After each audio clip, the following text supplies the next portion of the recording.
Salut à tous les amis, on se retrouve comme d'habitude avec Stéphane et également aujourd'hui dans un tout nouveau format, on accueille Kevin Mayer pour parler de toute l'actualité de l'athlétisme. Installez-vous bien, vous êtes dans la chambre d'appel. On your marks.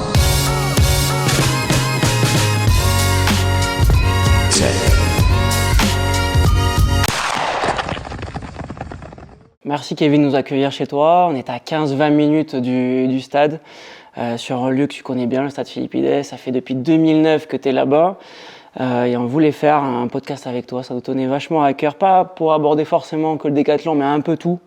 Et on va essayer de parler un peu de technique, d'athlètes en général.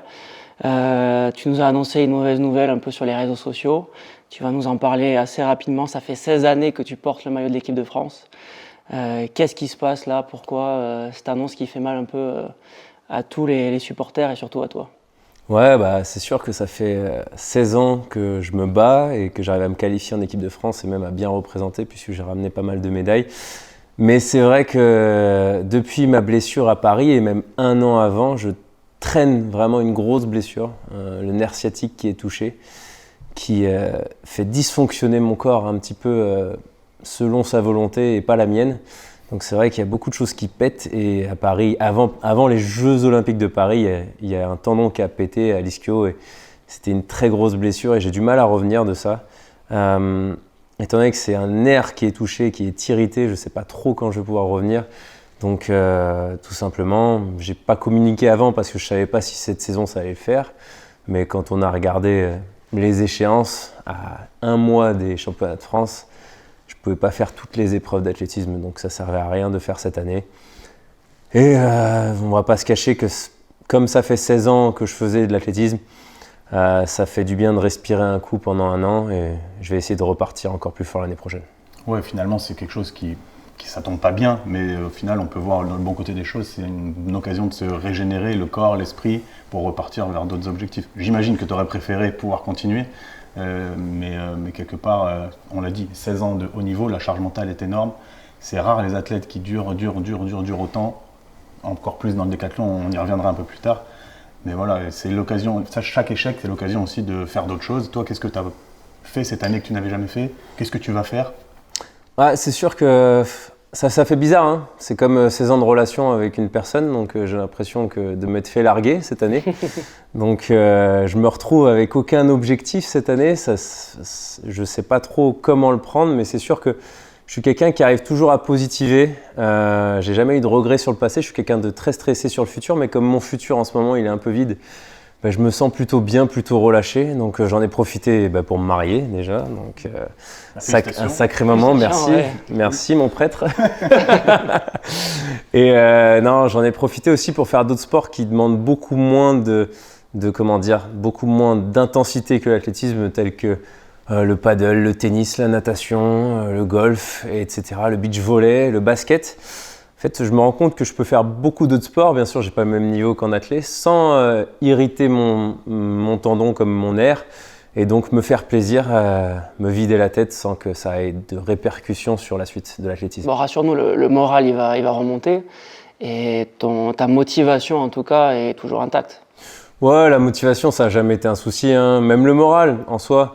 Je suis décathlonien, chaque décathlonien, quand il commence ce sport, sait à quoi s'attendre. On a 10 épreuves, 10 chances de se blesser de manière différente. Donc le souci numéro 1 des décathloniens, c'est les blessures. Donc je sais très bien m'adapter à ça et tout simplement, je prends plaisir dès que je vais sur la piste. Et je prends un énorme plaisir quand je porte le maillot de l'équipe de France. Donc la motivation, c'est vraiment ça, c'est de faire ce sport que j'aime à haut niveau. Et maintenant, cette blessure, elle prendra le temps qu'il faut et je ne sais pas encore combien de temps ça va durer.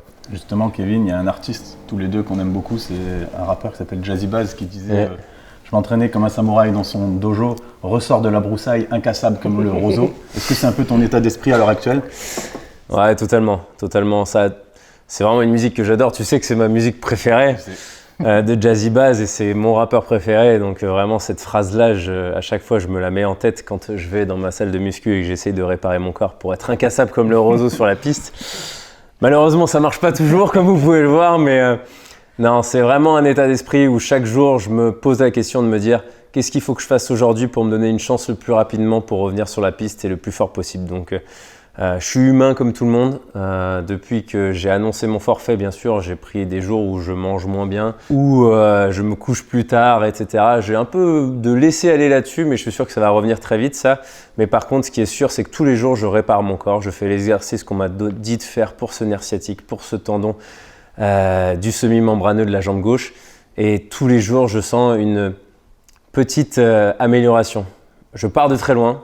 C'est la plus grosse blessure de ma vie et je sais qu'il y a beaucoup d'athlètes qui ont arrêté à cause de ça, notamment Pierre-Ambroise Boss. Mais je sais qu'avec ma détermination et surtout mon autodiscipline, parce que tu parlais de motivation tout à l'heure, la motivation ça suffit pas parce qu'on l'a pas tous les jours. L'autodiscipline par contre c'est se lever tous les jours et même si on n'a pas envie, on y va quand même. Donc ça je l'ai toujours, donc j'espère que ça rendez-vous compte pour ceux qui nous écoutent, on parle de 16 ans de haut niveau, 16 ans à utiliser les pointes.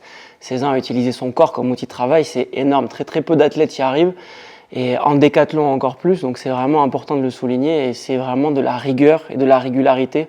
C'est ce qui compte le plus en tout cas pour être à haut niveau. En tout cas, on te souhaite le meilleur et j'espère que ça va remonter merci beaucoup. Le plus vite possible et l'année prochaine et que tu vas rejoindre aussi le gratin des sprinteurs mondiaux parce que c'est ce qu'on va parler maintenant.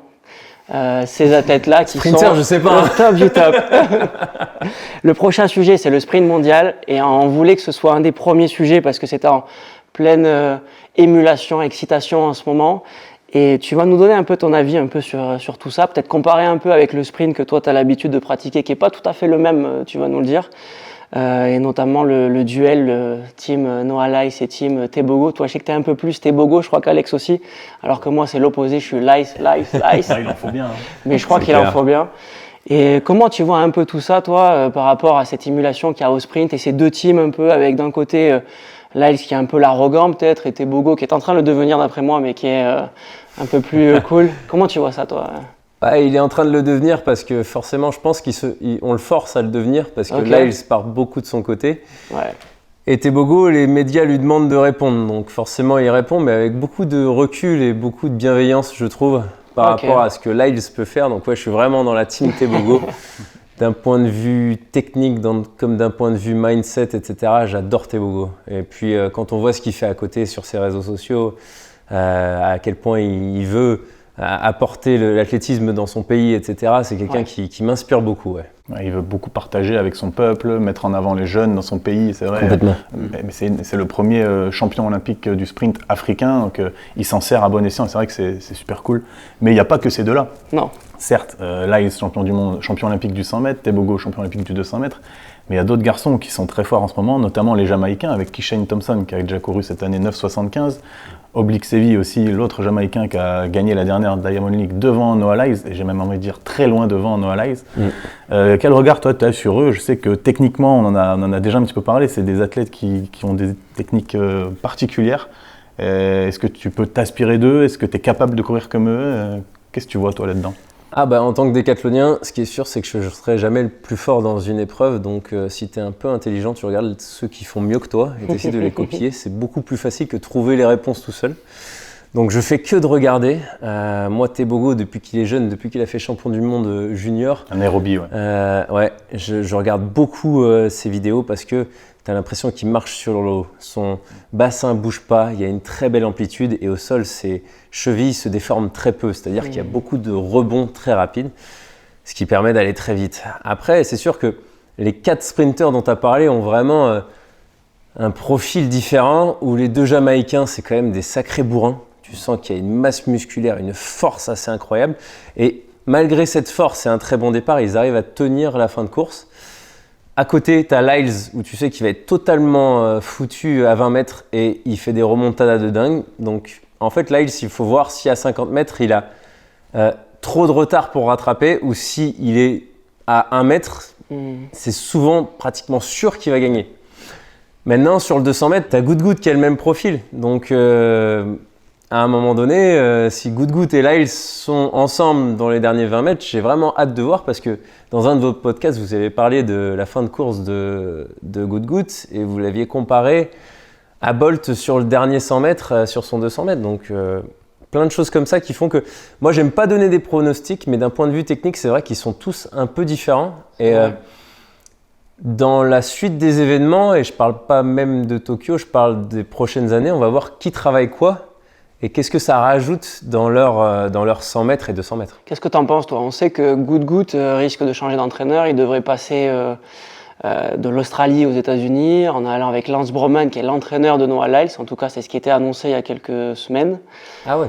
Ça devrait être le cas. Il devrait rejoindre le groupe avec Neita et d'autres athlètes de très très haut niveau. C'est un groupe Adidas au final. Ouais, un groupe sponsor Adidas privé. Comment toi tu vois un peu ce truc-là, sachant que Good il a 17 ans, c'est un gamin un peu qui est entraîné un peu, j'ai envie de dire, dans la campagne australienne là. Être trop structuré, est-ce que ça va lui faire du bien ou pas? Est-ce que ça va changer sa méthode? Comment tu vois un peu les choses, toi? Franchement, là-dessus, tu peux pas trop donner ton avis. Ça dépend vraiment du profil de l'athlète et de la méthode d'entraînement du coach. Et la relation qui va se créer. Et la relation, bien sûr, parce que quand tu as une relation de confiance à 100% pour un coach, tu te rends compte que tout file droit facilement, il n'y a pas de blessure, etc. Mais dès qu'il y a une petite tension, en fait, le système nerveux, il s'adapte à cette tension et des fois, les muscles, ils peuvent se relâcher un peu moins facilement. Okay. Donc ça peut vite créer des blessures. Et ça, dans une carrière d'athlète, c'est quelque chose qu'on ne souhaite pas parce que ça va très vite. Donc, il faudrait que je connaisse, pour donner mon avis, il faudrait que je connaisse totalement le coach de Noah Lyles. Mais après, Noah Lyles a l'air d'être vachement chouchouté.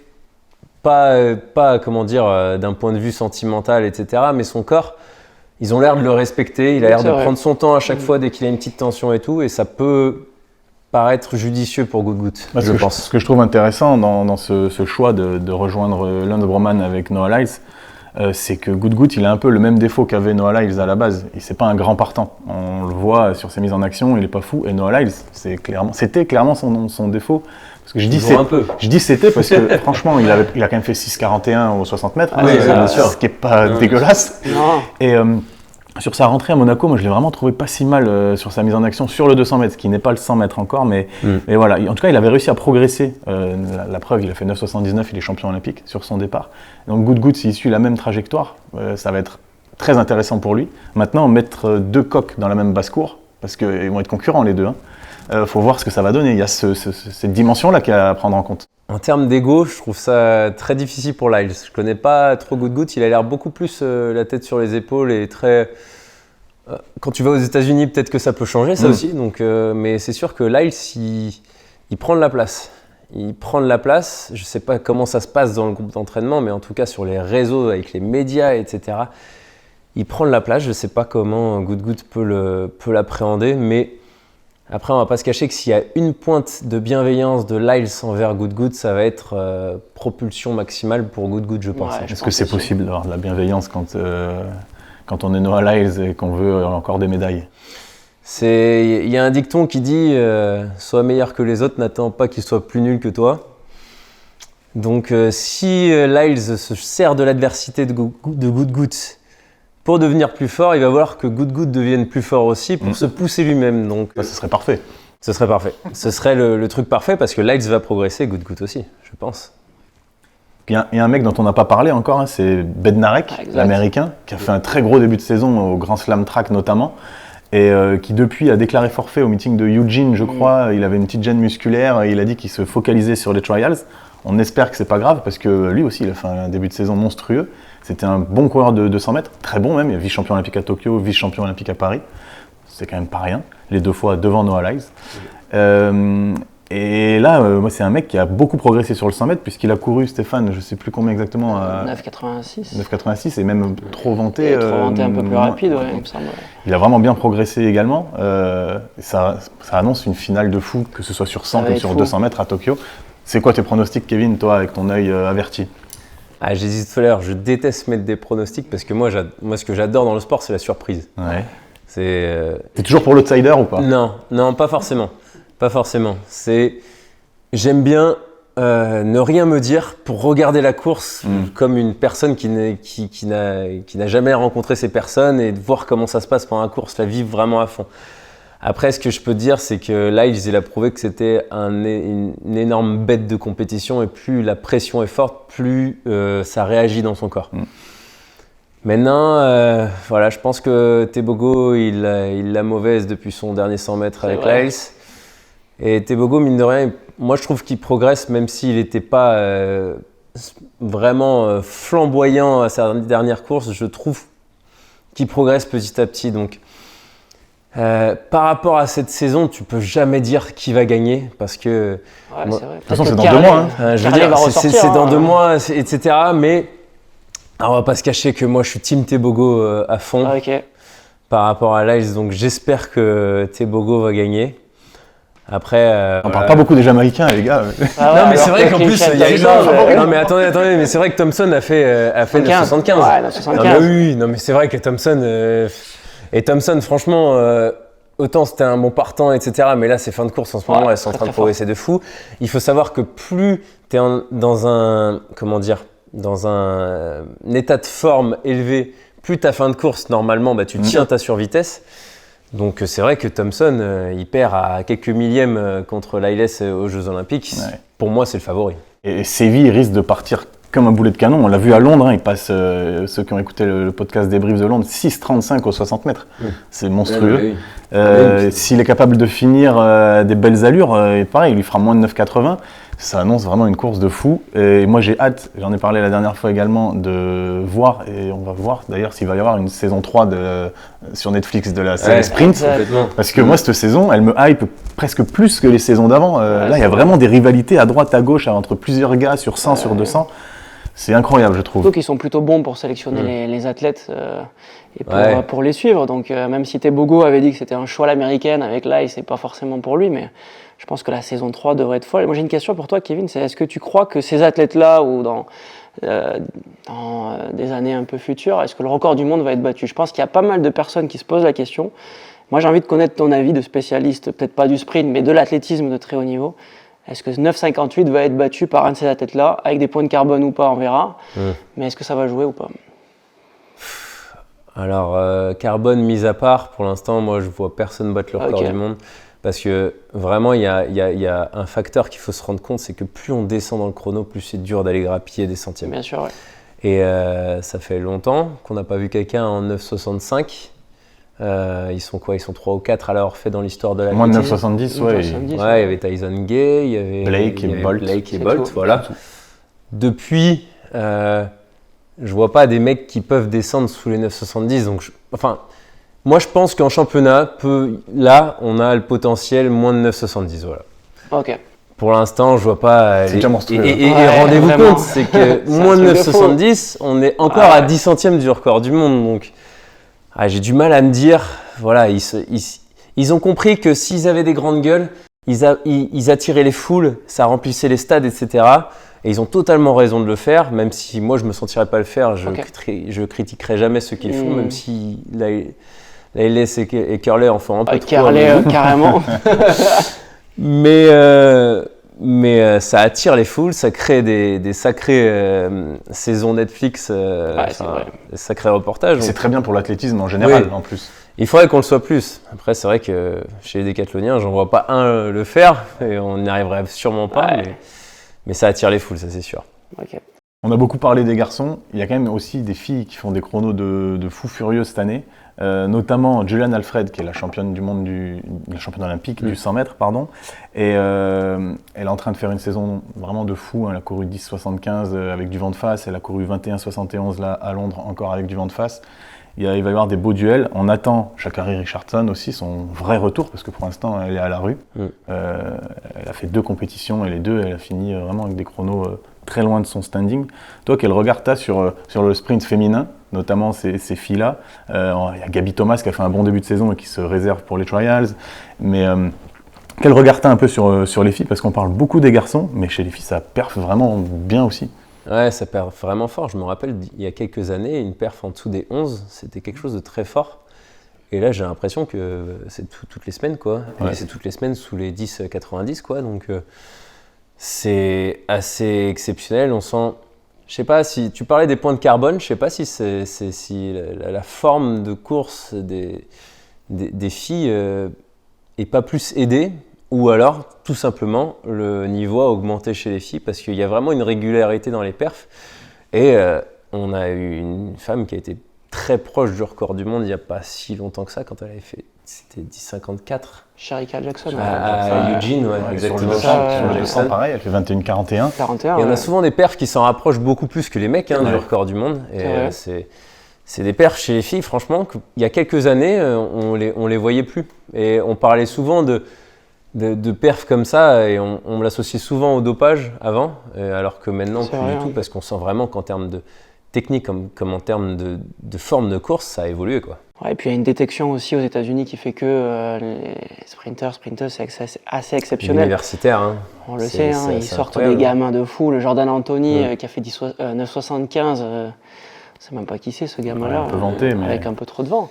Bien sûr. C'est exceptionnel. Juste pour revenir sur les filles, on sait il y a deux profils, 100, 200, 200, 400. Tu as parlé de Gaby Thomas, Alex, qui elle a plutôt un profil 200, 400. Elle avait réalisé 49,17 au Grand Slam Track, ce qui est une très très belle perf, 3e ou 4e meilleure perf mondiale de la saison.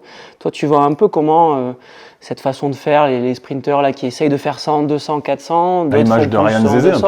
Comme Ryan Zézé, c'est pour rebondir là-dessus justement. Vous avez parlé de son profil, le plus gros profil 100, 200, 400. Toi, comment tu vois un peu ça, cette évolution, ou peut-être que ça existait il y a quelques années aussi, ce 100, 200, 400 Tout simplement, je veux dire, faut pas être trop gourmand, mais en même temps, pourquoi ne pas tenter quand tu as un profil qui te permet de faire du 100, mais tu as une résistance lactique qui te permet d'aller jusqu'au 400, mais je les comprends tellement, les mecs qui veulent changer un petit peu. Et je vais pas les blâmer, moi je fais des décathlons parce que j'adore faire des épreuves, donc forcément, je comprends qu'ils veulent aller. D'ailleurs, on a la française Raharolahi qui est passée du 400 au 800, qui s'est régalée totalement et maintenant qui fait ça. On a plein de profils comme ça qui font que, en fait, tu te dis, mais si j'avais plusieurs vies, je ferais 100, 200, 400. Et puis si je fais du 400 et je sens que je gagne en résistance, pourquoi pas essayer le 800, etc. Mais c'est vrai qu'on est dans des profils de sprint. Du 100 mètres au 400 mètres, pour moi, c'est vraiment du sprint. Le 400 mètres, c'est un sprint où tu vas jusqu'au bout et tu craques forcément à un moment donné. Mais ta foulée, elle est quand même sprinter. Donc tu arrives à garder une certaine cadence qui te permet de continuer. Donc un coureur de 100 mètres qui s'entraîne au 400 sera bon au 400.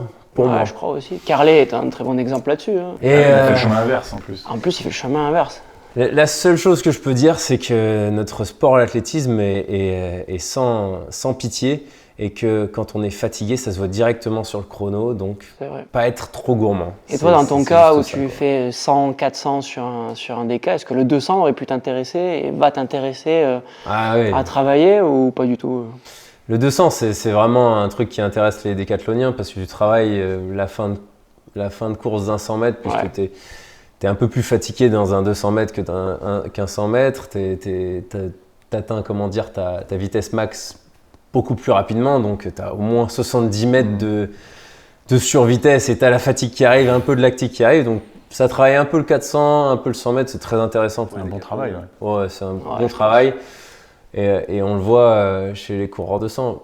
Même chez les coureurs de 100, je veux dire, un coureur de 100 qui fait un 200 mètres, ça va forcément l'aider pour sa fin de course sur le 100 mètres, ça c'est sûr et certain. Après, encore une fois, c'est faire dans un championnat. Parce que c'est ça ta question, est-ce que dans un championnat, ils peuvent faire 100, 200, 400 ça pourrait être envisageable, je sais pas, il faut voir le planning après. C'est sûr que quand tu vois le profil de Good, s'il travaille son départ, pour moi, c'est vraiment un Bolt, un Good, un Lailes, un Tebogo. C'est les profils.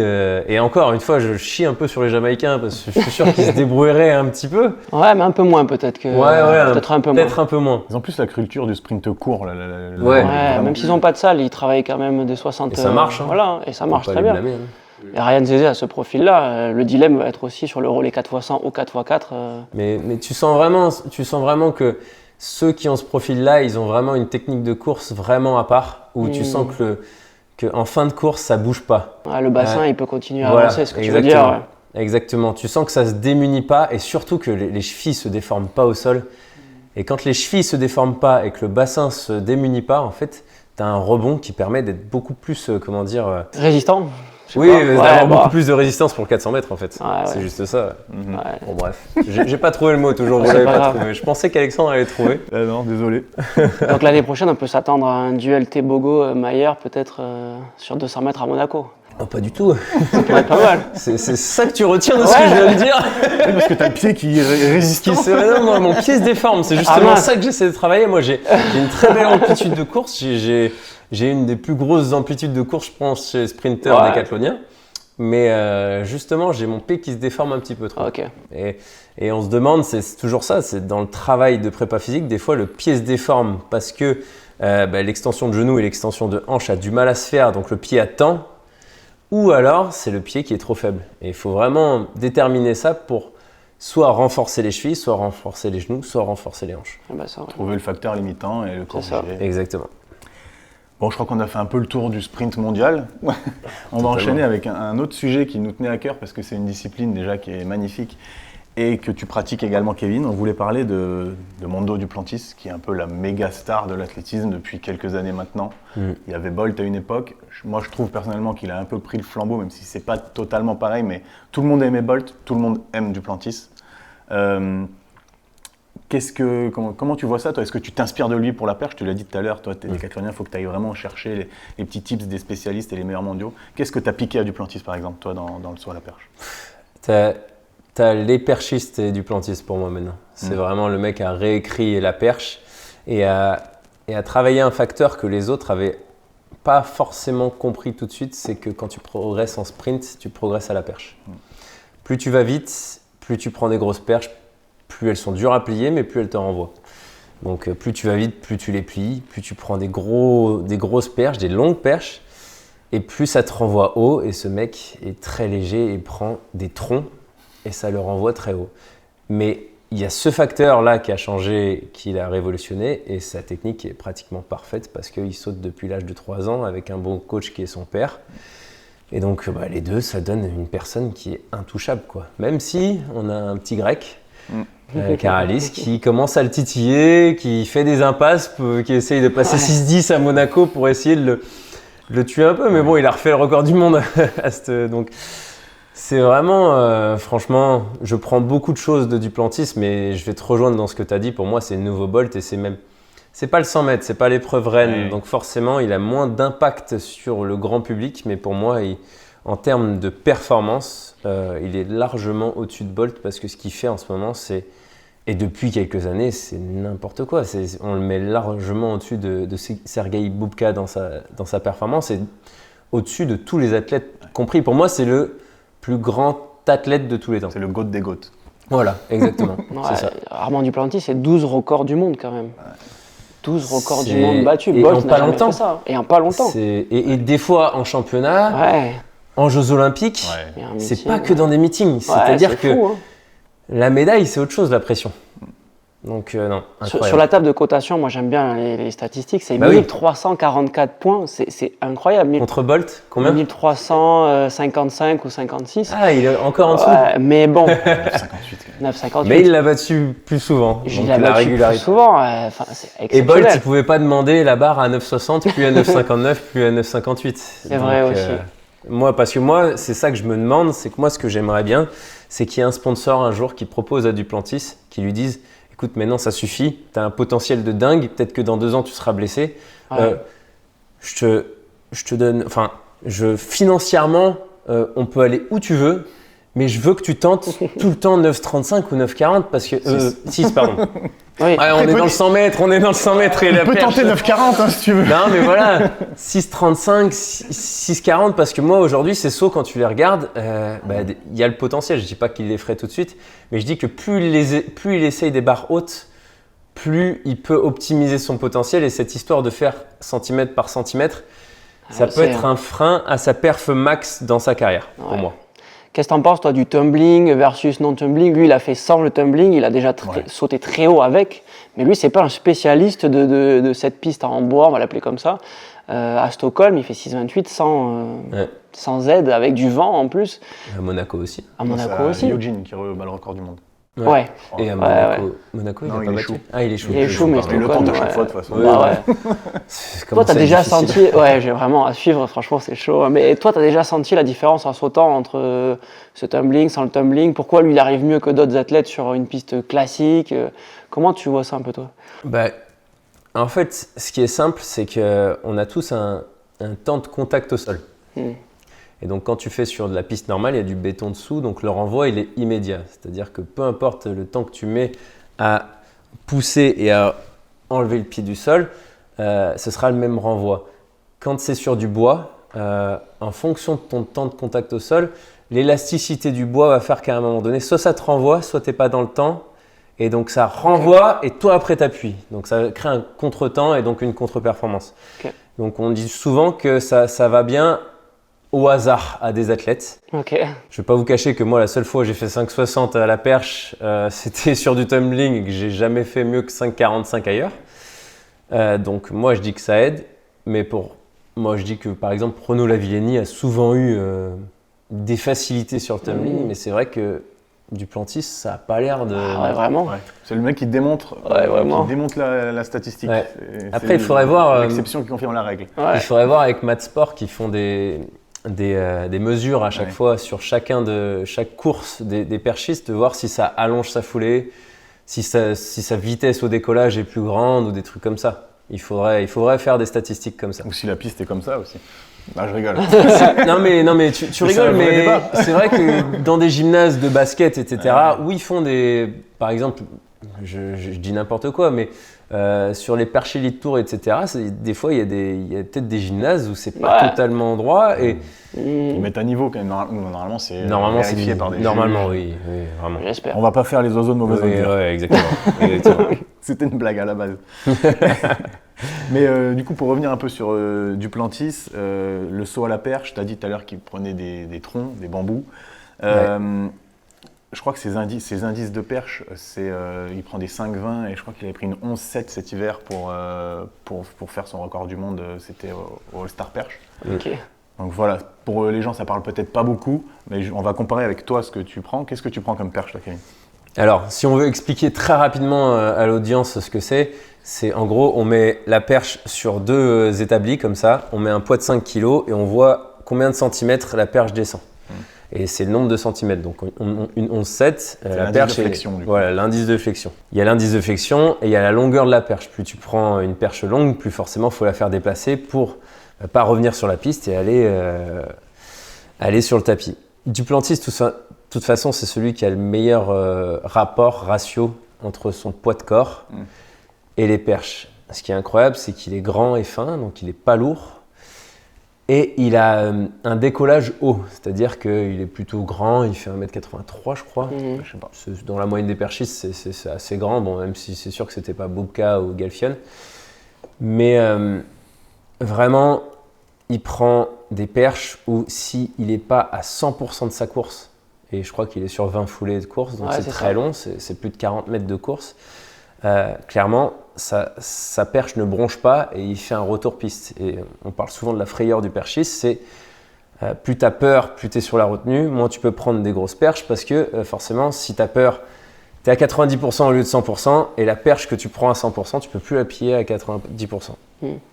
Donc, il a un mental incroyable, il arrive à plier des perches de dingue. Et du coup, pour répondre à ta question, moi, la plus grosse perche que j'ai prise de ma vie, c'était une 5,10 m 12,3. Je ne l'ai pas pliée, je suis retourné sur la piste avec. Ok. Et avec la 12,6, j'ai réussi à faire 5,60 m en compétition. C'était 12,6 ou 13,6 ? Oh, c'était 13,6. Ah non, mais t'as raison de le… Oh, bah tiens, ça fait longtemps que j'ai pas sauté à la perche. Je suis désolé, je suis encore rouillé sur mes… Ce qui me semblait. Non, c'était 13,6, merci. 13,3 du coup. Du coup, c'est 13,2. 13,2 la mieux que j'ai pris, ouais. J'ai inversé les chiffres. Et non, c'est… Pour un décathlonien, c'est des perches très grosses. Il n'y en a pas beaucoup des décathloniens qui prennent des si grosses perches. Après, ça dépend il faut voir avec le poids, hein, parce qu'on a beaucoup de décathloniens qui font 95 kg et là, quand ils prennent des grosses perches, c'est pas si impressionnant que ça parce qu'il faut les renvoyer, les gars. Et comme ils ont une grosse masse, bien sûr, ils arrivent à déplacer plus leurs perches, mais c'est pas forcément efficace. Et c'est toujours l'indice entre le poids de la personne et la perche qu'il prend. Et c'est là que des Renaud Lavillenie, quand il fait son record du monde, c'était une 5,20 12,6, si je dis pas de bêtises. Et c'est là qu'on voit que Renaud et Duplantis font à peu près le même poids, je pense.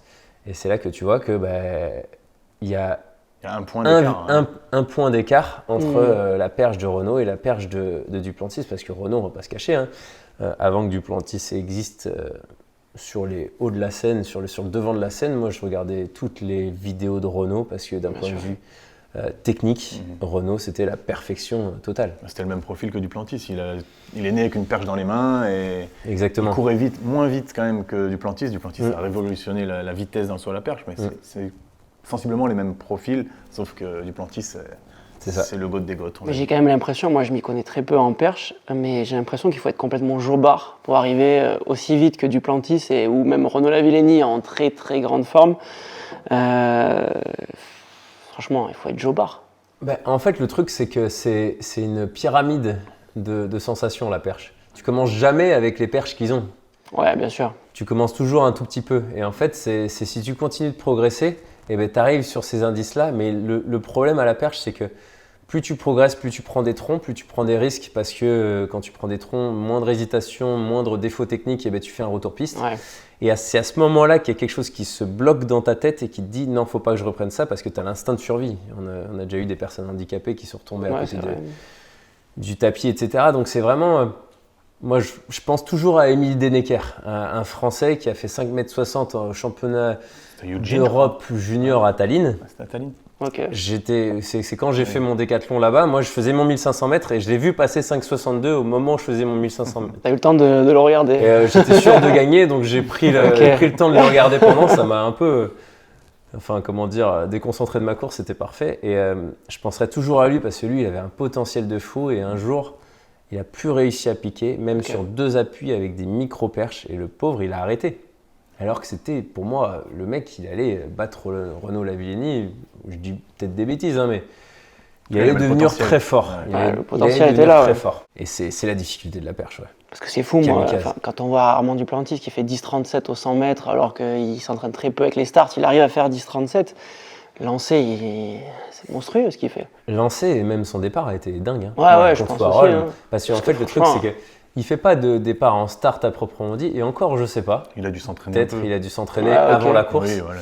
Mais je suis sûr qu'il fait des départs trépieds, et le départ à la perche, c'est ce qui définit ta prestance juste avant le décollage. Okay. Donc, plus tu mets de la vitesse au début, plus tu es capable de la maintenir à la fin. Et en fait, lui, il a beaucoup travaillé ces 30 premiers mètres d'accélération. Ouais. Et il arrive à le faire sans perche, mais avec une perche, c'est... Donc lui, il fait 20 foulées, 45 mètres, c'est fou. Plus de 10 mètres par seconde. Ouais, c'est ça. Plus de 10 mètres par seconde. Et Renaud Lavillenie, quand il fait son record du monde, je crois qu'il a 9,8. C'était déjà fou à 6 mètres 16. C'était fou. C'est fou. Et ce qui est hallucinant, c'est que... Moi, là, on parle de ses perfs ultimes, etc. Mais moi, c'est sa régularité. 0 blessure depuis combien de temps et quand tu regardes sa vitesse de course sur chaque compétition, ça baisse pas en fait. Ouais. Il est jeune en plus encore. Et puis il sort 2 titres de musique à côté, etc. Franchement, en tant que sportif, je n'arrive pas à comprendre comment il fait. Franchement, c'est beau. Il est dans un dans un processus vraiment d'entourage qui lui donne tout, quoi. Il est sponsor Red Bull aussi. Il y en a très peu des athlètes qui sont sponsors Red Bull et je pense qu'ils ont vu en lui un peu le côté kamikaze. C'est ça qu'ils aiment bien Red Bull. Donne des ailes. Pour faire de la perche. Ça va super bien. C'est parfait. D'ailleurs, tu disais les perfs de pointe. Toi, tu la vois à combien? La perf de pointe, si on devait s'imaginer, je pense que nous 3, on a beaucoup d'imagination. Qu'est-ce que tu pourrais imaginer? Qu'est-ce qui ferait qu'il aille chercher un 6,50, 6,60 ou même plus? On ne sait jamais. Moi, en fait, le truc, c'est que, je ne sais pas si vous avez remarqué, à chaque fois, il fait 6,05, 6,10 avec une perche. Et dès qu'après, il met la barre au record du monde, il a sa perche. Ouais. Il a prévu la perche pour faire cette perf-là. Okay.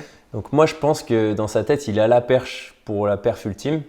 Maintenant, savoir s'il va réussir à la plier le jour J ou la prend. Et de dire, ça dépend de la perche qu'il a dans son fourreau, en fait. C'est incroyable. C'est vraiment sa gamme on maximale. a un fagot de perche. Tous les perchés sont un fagot de perche. J'aimerais bien savoir sa perche ultime. Okay. Où il s'est dit, si je suis en forme olympique, je peux la prendre. Vent d'eau. Je ne sais pas s'il l'a déjà pris.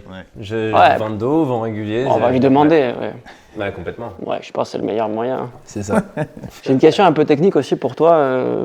Sur Armand, on sait qu'il saute en Puma pas mal, mais il y a pas mal d'athlètes qui sautaient sans carbone. Est-ce que les effets carbone de la paire de pointe a changé quelque chose sur la hauteur du bassin? On sait que sur les, ça a changé. Est-ce que toi, à la perche, tu as senti des choses par rapport à ça? Ouais, complètement. Moi, je dirais que sur le sprint, j'ai senti aucune différence, voire même un peu moins de sensation, parce que moi, j'aime bien sentir le sol, et plus tu mets du carbone, plus tu mets de la mousse. Ouais.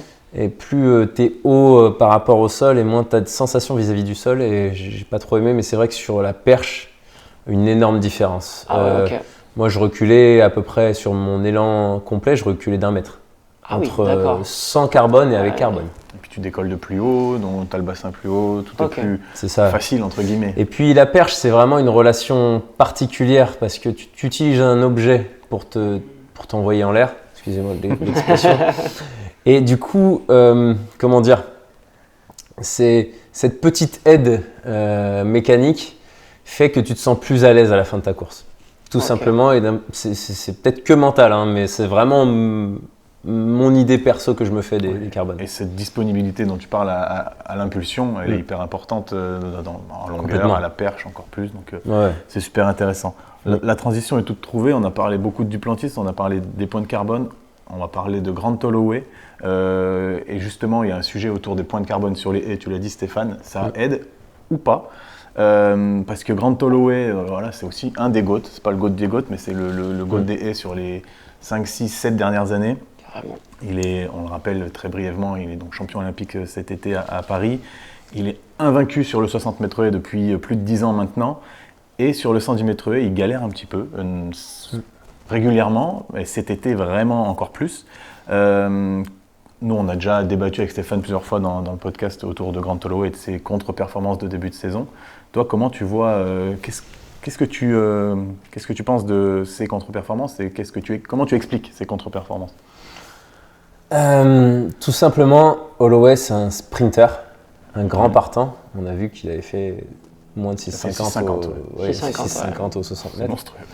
Vraiment. C'est monstrueux, hein, tu es pratiquement en finale des championnats du monde avec ça. C'est sûr. Donc, un très grand partant. Donc, ça veut dire que son départ, cette foulée, il est incroyable. C'est une personne qui a une très belle attaque de haie. Donc, forcément, sa première attaque où il est encore comme ça, avant d'attaquer la première haie, c'est incroyable parce qu'il a tout qui va vers l'avant, etc. Mais il y a un certain manque d'agilité. C'est-à-dire que l'agilité, c'est quoi? C'est même, je dirais, agilité, tu peux le mettre avec la fréquence pour les techniciens de l'athlétisme. C'est-à-dire qu'il tape fort au sol, mais dès qu'il va falloir être plus loin de la haie, c'est-à-dire que plus il va avancer, plus il va gagner de la vitesse, plus l'intervalle des haies va paraître court, moins il va être à l'aise parce que comment dire, son enchaînement n'est pas assez rapide. C'est-à-dire qu'il attaque beaucoup la haie, mais sa jambe d'attaque met trop de temps à revenir derrière la haie. Et en fait, à chaque haie, il va avoir cette petite dette qui fait qu'il va se retrouver de plus en plus devant la haie. Son point fort, c'est d'attaquer la haie.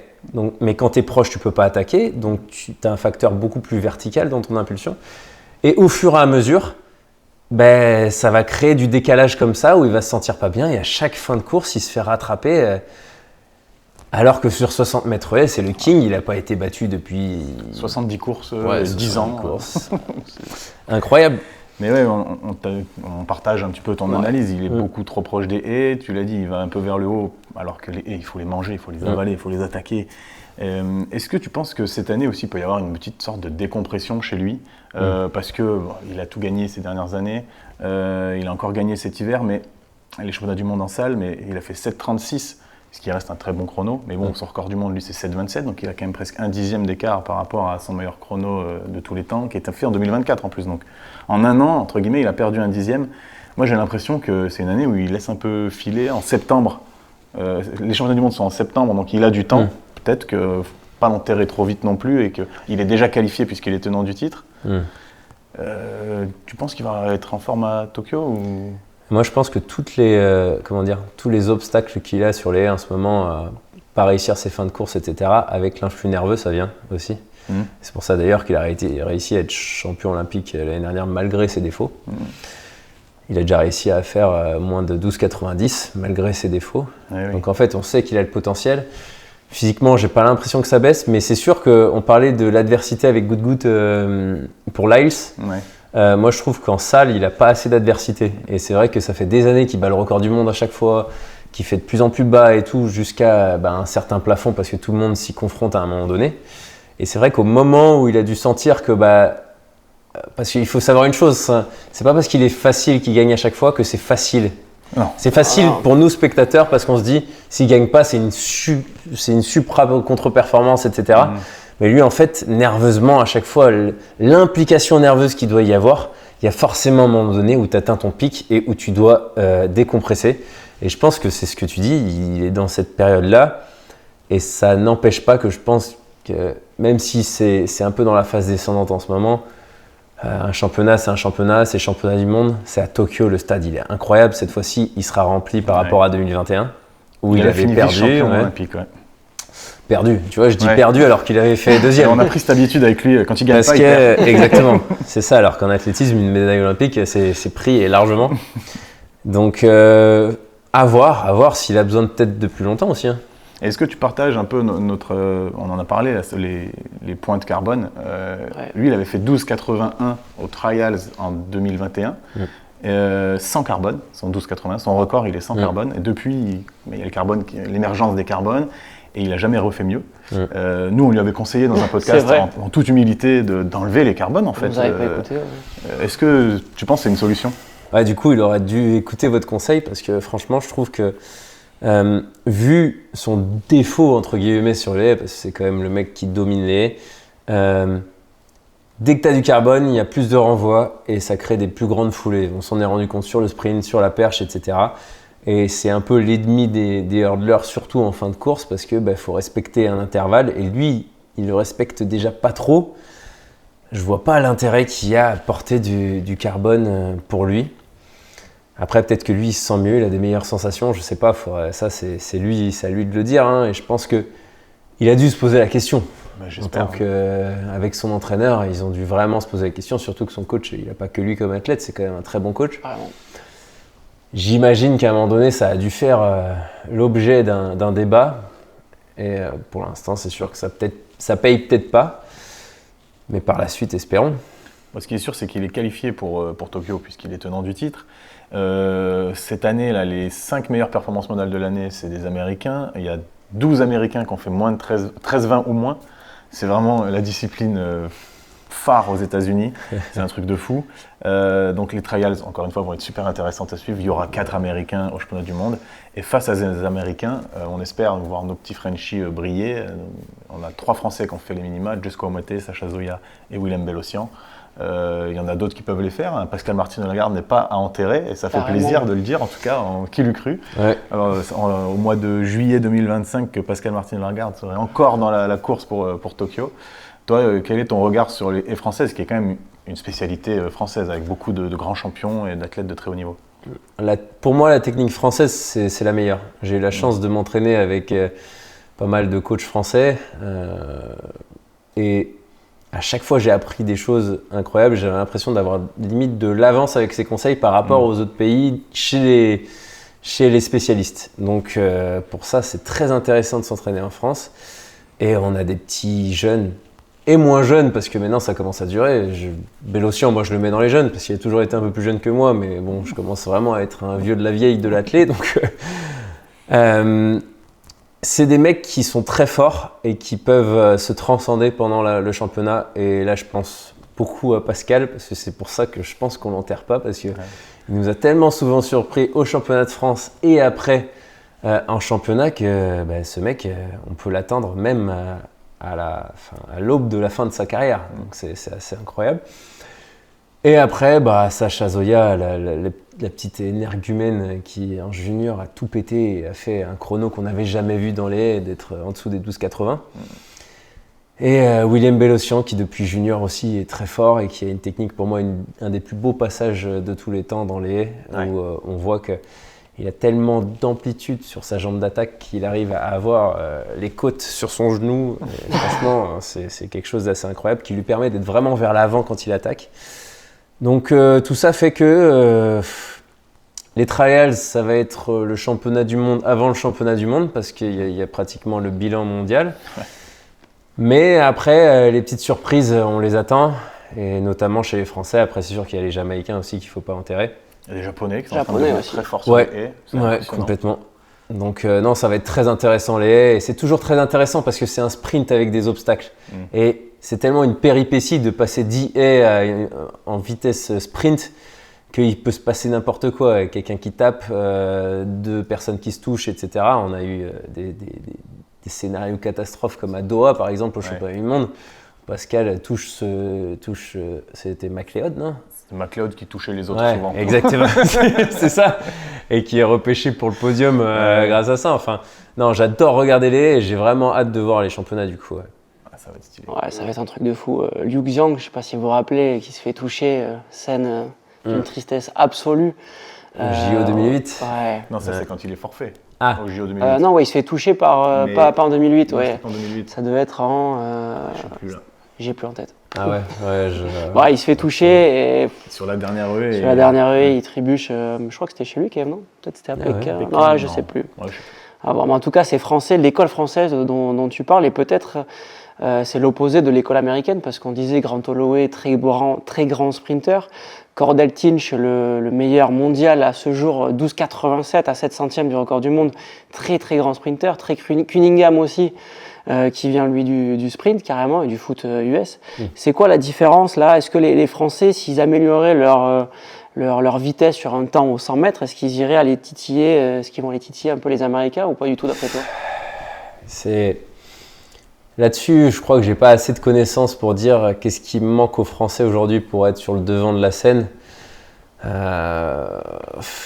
D'autant plus, excuse-moi, mais que Sacha Zoya, il est quand même relativement rapide. Oui. Et jusqu'au matin, il a fait 6,70 aux 60 mètres. 60 mètres, c'est Il fait 10,25 aux 100 mètres. Ouais, c'est quand même pas mal. C'est pas Holloway, mais c'est du même niveau que Cunningham et Tinch. C'est Holloway l'extraterrestre en fait. C'est vrai que, Mais après, il y a eu des Français. Pascal Martin-Lagarde, pour le coup, c'était pas un grand sprinter. Pas du tout. Mais maintenant, on a une génération de. Voilà, c'est plus des sprinters quand même. Ouais, mais c'est sûr qu'il manque quelque chose. On sent qu'il manque quelque chose pour. C'est pas, ils sont pas à des lieux d'y arriver. Hein. Non, franchement, carrément. quand on voit Sacha Zoya, il a fait sous les 13-10 cette année. On peut le voir bientôt, je pense, titiller les 12,95 de Pascal. Le problème de Sacha maintenant, ça va être de gérer ses blessures, parce que dès que tu as des blessures, et dans ta préparation, tu as un frein, et forcément, l'axe de progression, il est moins positif. Moi, ce qui m'impressionne aujourd'hui, chez les Américains et surtout Holloway, c'est sa régularité. Et dans ce sport qui est, croyez-moi, c'est pour moi l'épreuve la plus dantesque d'un point de vue blessure, parce que tu fais un grand écart sur une haie à une vitesse de sprint. Donc d'un point de vue amplitude, tes muscles ils prennent cher, et c'est moi là que ça a pété à Paris. Et Charletti, ça n'a pas pété qu'à moitié. Et à ce stade-là, j'aurais pu faire toutes les épreuves, ça n'aurait jamais pété, et là ça a pété sur les haies. Donc vraiment, j'ai l'expérience de dire que c'est l'épreuve pour moi peut-être pas la plus traumatisante, parce que tu as le triple saut longueur-hauteur, surtout hauteur je pense.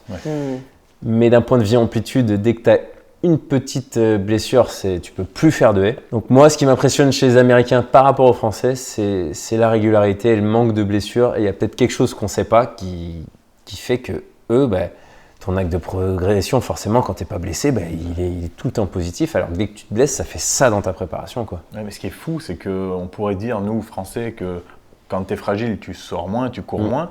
Mais les Américains, ils courent tous les week-ends en plus. Et ils se blessent pas. Grant Holloway, je l'ai vu, ce mec, venir des États-Unis 2 jours avant Liévin. Ouais. Faire le record Il n'avait pas fait le record du monde quand j'étais dans sa course. Il avait fait 7,31, c'est ça. C'est quand même je peux vous dire que quand vous êtes dans la course, vous le voyez partir.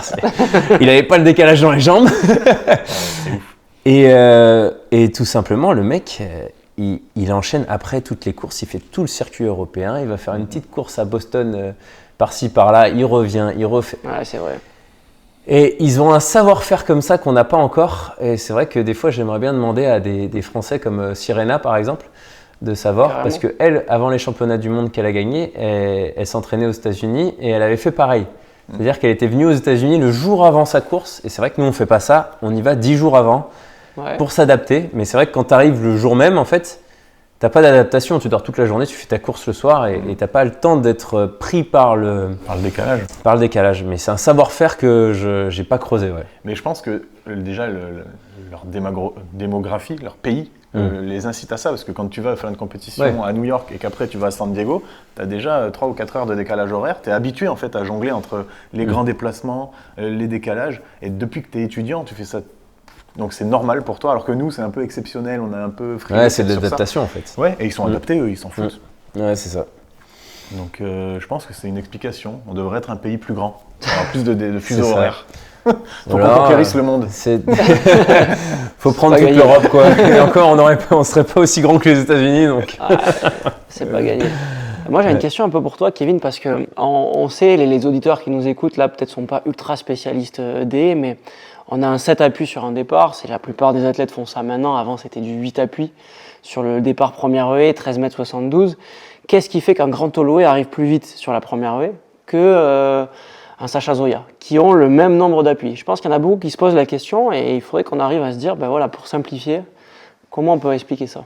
Bah, tout simplement, si on fait simple, la capacité à créer de la vitesse à chaque appui te donne la vitesse à la première haie. En 7 appuis, Grant Holloway, bah, forcément, il a la première haie au même endroit que Sacha, donc il va pas falloir qu'il allonge sa foulée.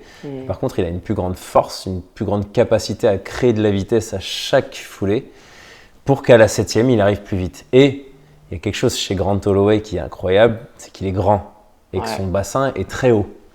Donc ce qui fait que un petit gabarit, je ne vais pas dire comme William Bellossian parce qu'il n'est pas si petit que ça, mais on est tous un peu plus petits que Grant Holloway quand même, on a tous les hanches un peu plus basses. Ouais. Donc moi, j'ai essayé de recopier Grant Holloway et j'ai un peu réussi, c'est pour ça que ça a amélioré mon départ dans les dernières années, ces dernières années.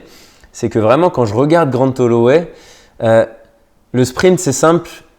Si tu veux créer de la vitesse le plus longtemps possible, tu restes penché le plus longtemps possible. Parce que forcément, du déséquilibre avant, ça veut dire que tu crées de la vitesse encore. Il y a l'obstacle de la première haie. Et normalement, tu ne peux pas créer de la vitesse. Mais pour moi, Grant Holloway, il est tellement grand qu'il arrive à être encore penché à la première et arrive à encore créer de la vitesse penchée derrière la première. C'est ça qui est fort. Et c'est ce qui fait que tu as cette impression de ventouse par rapport aux autres dans sa première où ça fait comme ça après parce qu'il est encore penché et son 4 appuis derrière la première, il crée encore de la vitesse penchée alors que nous on crée encore de la vitesse mais on est relevé. Voilà, c'est ma façon de voir les choses. Chez les filles, on sait que c'est différent. La plupart des filles font du 8, certaines ont essayé le 7, ça s'est pas forcément bien passé.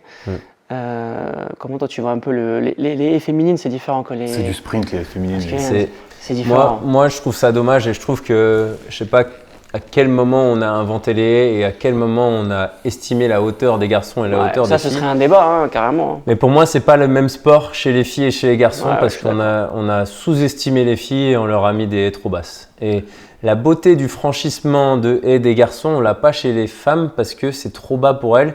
Et au final, c'est plus du franchissement d'obstacles où tu fais une foulée un peu plus longue que vraiment un grand écart comme chez les mecs. Alors qu'on sait très bien qu'en plus, l'amplitude d'une fille est meilleure que l'amplitude d'un mec. Donc pour moi, c'est de la gymnastique, un peu les haies. Et ce serait beaucoup plus beau si on mettait les haies à 91, voire 93, 94 dans les cheveux centimètres. Mais tu vois, moi j'aimerais bien faire un ratio de la taille des hommes sur la planète, la taille des femmes sur la planète. Carrément. Et on réajuste vis-à-vis de ça la taille des filles. Et je suis sûr que, bon, bien sûr, ça déplairait aux filles d'aujourd'hui parce qu'elles ont la technique pour passer des haies à 84. De cette façon-là, oui. Mais à long terme, ce serait beaucoup plus beau, je Sur pense. le 400 mètres et ce serait aussi le même débat. Par contre, ça coûterait très cher à refaire toutes les haies. Donc, Pas forcément. C'est- Si on veut, 93 cm. tu mets 91 déjà. Ouais, ça tu serait mets une belle 91. première étape. 91, ce serait très bien. Parce que Ce serait très bien. 84, c'est vraiment léger. Mais c'est un peu le même débat pour.